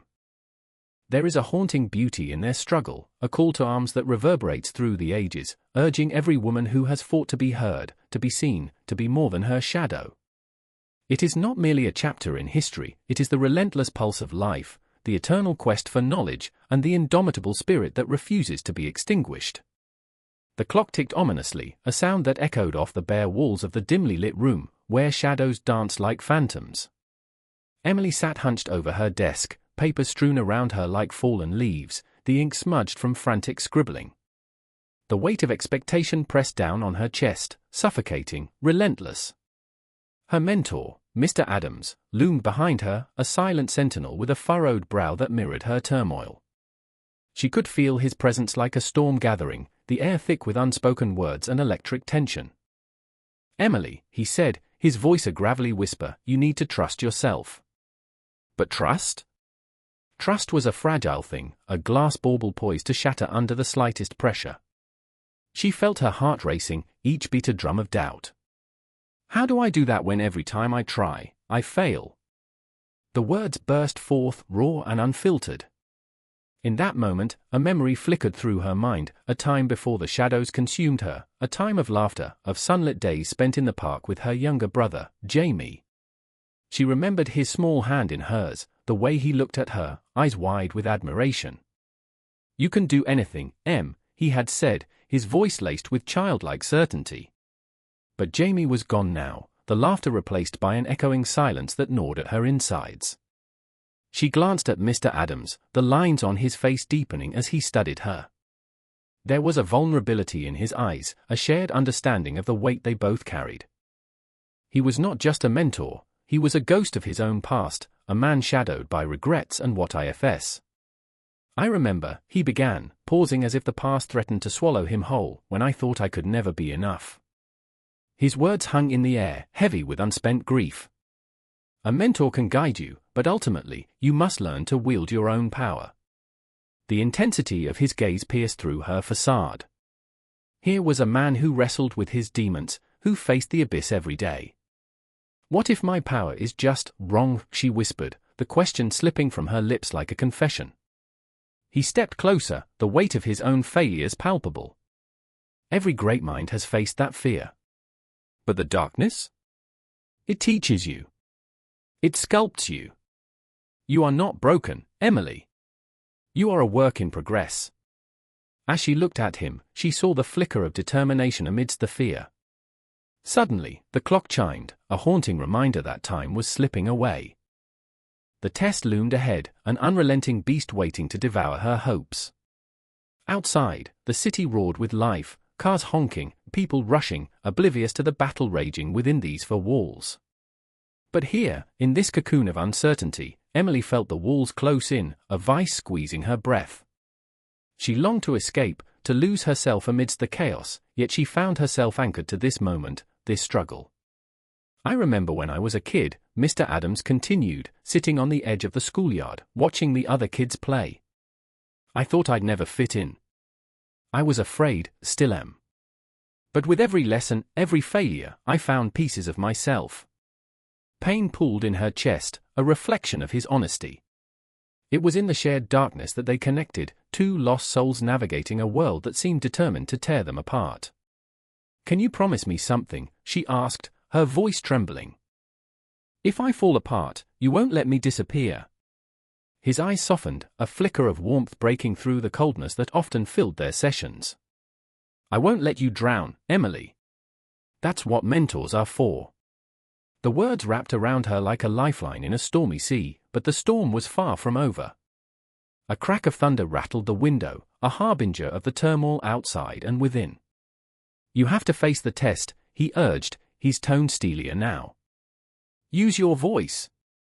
Make them hear you. Let every fear fuel your fire. An electric pulse surged through her, a mix of panic and defiance. The thought of stepping into the battleground of the classroom, of exposing her vulnerabilities, terrified her. But the flicker of hope ignited a spark, a tiny ember that pushed back against the darkness. I can't just be a shadow, she whispered, as if revealing a truth she had buried deep. I can't just be the girl who hides. Mr. Adams nodded slowly, as if he understood the gravity of that admission. Then let the shadows guide you. They're not your enemy. They're a part of you. Outside, the wind howled, a reminder of the chaos that raged in the world beyond their sanctuary. Each gust seemed to echo her inner turmoil, a cacophony of voices whispering doubts, yet within that storm, she felt the stirrings of something greater. I remember a time when I stood before a crowd, my heart pounding in my throat, and I thought I would crumble. But I opened my mouth, and for the first time, I felt seen. His voice boomed, shaking her from her reverie. You have that power too. Tears stung her eyes, a release. She felt the weight begin to lift, inch by inch, as if every breath cracked the chains that bound her. The world outside was a tempest, but here, in this small space filled with whispered fears and shared dreams, she felt the beauty of resilience. I will try, she breathed, the promise hanging in the air, laced with determination. Good, he said, a ghost of a smile creeping onto his lips. But remember, it's not about the success. It's about the fight. And in that moment, with the echoes of the past intertwining with the promise of the future, Emily knew she was not alone. The shadows were no longer her prison, they were her teachers, her guides. The clock ticked on, and the world outside roared with life. But in this cocoon of shared struggle, her heart beat with the rhythm of hope, a fragile yet powerful pulse that promised to rise again and again, no matter how many times she stumbled. The storm was not yet finished, but neither was she. The battle was just beginning, and as the shadows danced and clashed, Emily felt the fire ignite within her, ready to take on whatever lay ahead. The clock ticks, a relentless metronome marking the passage of time. Each tick echoes in the cavernous silence of the examination hall, a symphony of dread that thunders in my chest. I sit there, hands trembling, the world around me blurred into shadows. The paper lies before me, a blank canvas demanding to be filled with the ink of my thoughts, my fears, my hopes. Outside, thunder rumbles, a warning that this storm is not just in the sky. I remember the night before, the barely there whispers of doubt clawing at my mind. What if I fail? The question gnaws at the corners of my sanity now, sharpening the edges of this moment into something sharp enough to cut. Sarah, 2 rows ahead, shifts in her seat. I catch a glimpse of her face, the usually bright spark extinguished, replaced by a mask of disbelief. Her eyes dart between the pages of her own exam and the clock, time slipping away like sand through her fingers. I remember her laughter, the way it poured out over cups of coffee during late-night study sessions, but now that laughter feels like a distant memory, a ghost haunting the air around us. She's brilliant, but brilliance feels like an anchor in this moment, pulling her deeper into despair with every passing second. Then there's David, seated to my left, his body wound tight as if ready to spring, yet he's paralyzed by the weight of expectation. He glances sideways at me, his gaze a mix of desperation and challenge. "You ready for this?" he asks, his voice a whisper yet heavy with the gravity of the question. I want to scream, to tell him that readiness is a myth, a lie we tell ourselves to survive, but instead, I just nod. The truth is, we're all drowning in this sea of anxiety, each of us clinging to our flailing hope like life preservers. With each tick of the clock, I feel the walls closing in. This isn't just an examination, it's a battleground, and we are soldiers sent to war without adequate training. My heart hammers, a wild creature trying to escape the cage of my ribcage. I can almost taste the metallic tang of panic on my tongue, the bitter reality of what failure could mean. What would it mean to fall short, to be measured and found wanting? The invigilator's eyes sweep the room, a hawk searching for its prey. I can feel the weight of her gaze, a palpable force that seems to settle on each of us like lead. What does she see? The fear? The determination? The desperation? I remember the stories I've heard, the ghosts of students past who haunted these very halls, those who crumbled under the weight of expectation, their screams echoing in the silence like forgotten prayers. The paper in front of me feels alive, mocking me. Questions that once felt familiar are now labyrinths of confusion. The ink blurs as my vision falters, the words dancing on the page as if mocking my inability to grasp their meaning. I take a breath, the air thick with the scent of eraser dust and sweat, and plunge into the fray. The first question hits like a punch to the gut. I write, words flowing, yet they feel hollow, as if I'm merely tracing letters on the page without a soul behind them. I glance at Sarah again, her pencil moving furiously, yet her expression is one of sheer torment. I remember when we studied together, the joy of learning mingling with the thrill of late-night debates on the nature of knowledge. Now, knowledge feels like a prison, bars of expectations closing in. The clock strikes again, louder this time, a cruel reminder that time is a thief, stealing our chances away. David's face has turned ashen, a mixture of panic and resignation. He scribbles furiously, his breath coming in quick, shallow bursts. "I can't," he mutters, words spilling like broken glass. "I can't do this." Those words wrap around me, choking the air out of the room. They echo my own thoughts, a chorus of doubt that fills the silence. I remember my father's words, "Examinations don't define you." Yet here I am, every tick of the clock a reminder that this moment feels like the very essence of who I am. My thoughts spiral, and I grasp at threads of confidence, but they slip away, elusive as smoke in the wind. I will not be defined by this, I mutter under my breath, a mantra against the tide of despair. But the tide is relentless. A shadow passes over the paper as the invigilator approaches, the weight of authority pressing down like a noose. "Time's nearly up," she announces, her voice slicing through the air with the brutal honesty of a guillotine. I feel the room breathe in, a collective gasp, a shared agony that binds us together in this moment of impending judgment. With a final flurry of thought, I pour everything I have into the last question, my heart racing as I write. Each word feels like a lifeboat cast into stormy seas, a desperate bid for survival. Please, I think. Let this mean something. The clock ticks down its final seconds, and I catch a glimpse of Sarah's face, a mix of terror and determination. She lifts her head, eyes blazing with something fierce. "We can do this," she mouths, though the words are swallowed by the cacophony of silence that fills the hall. It's not just a plea, it's a rallying cry, a beacon of hope that pierces through the darkness. And then, in an instant, it's over. The invigilator calls time, and the world collapses into stillness. The sharp snap of pens hitting paper is the closing of a chapter, a moment suspended in time. As I sit back in my chair, heart pounding, breathless, I know this is not the end. Instead, it's an open door, a threshold into the unknown. Questions linger, shadows in the corners of my mind. What comes next? What do these marks mean? I look around at the faces of my companions, their expressions a mosaic of fear and resilience. We fought this battle together, and this moment, this examination, is merely a stepping stone on a path that stretches beyond the horizon. The candle flickered, casting shadows that danced like the souls of the damned across the cold stone walls of the abbey. My heart thundered against my ribcage, a visceral reminder that history isn't just a collection of dusty scrolls and forgotten languages, it's alive and breathing, a restless spectre haunting the corridors of time. I remember the first time I stood in that dimly lit room, surrounded by scholars hunched over parchment, their quills scratching furiously, as if to stave off the encroaching darkness. It was a world where knowledge was a weapon, a shield, and sometimes a noose. The air, thick with the scent of ink and despair, mirrored the tension in my chest, the weight of the past bearing down upon me. I felt it then, the electric charge of ambition and fear, volatile and intoxicating.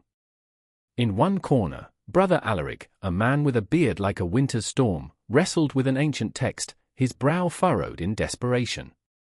"If only I could unlock its truths," he muttered, eyes wild with fervor. He pored over the works of Aristotle and Augustine, the great minds who had tread this earth long before him, their ghosts whispering in the shadows. Yet, for all his brilliance, there was a darkness lurking within him, a fear that he would never measure up, that his life would flicker out like the dying flame before him.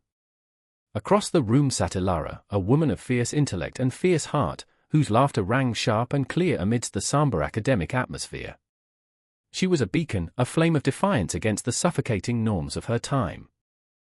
"Do you think they bathed once a year?" she quipped, a mischievous glint in her eye. "Is that why romance was so earthy?" Laughter erupted, but it was a fragile bubble, easily punctured by the realities of a world where women were often relegated to the peripheries of scholarly life. Her smile masked the pain of being both a scholar and a woman, fighting to carve her name into history's annals while grappling with the chains that sought to bind her. I remember the night the storm broke, a tempest that rattled the very foundations of our sanctuary. Rain lashed against the windows as if the heavens themselves sought to cleanse our souls. Alaric, consumed by his obsession, stood defiantly against the storm, eyes reflecting the lightning like a man possessed. "They think knowledge is power," he shouted over the howl of the wind. "But it is a curse. It torments us, leads us to madness." His voice, a thunderclap, echoed in the hearts of all present, igniting a firestorm of doubt and desire. Ilara stepped forward, her voice calm yet piercing. "But what is knowledge without the pursuit?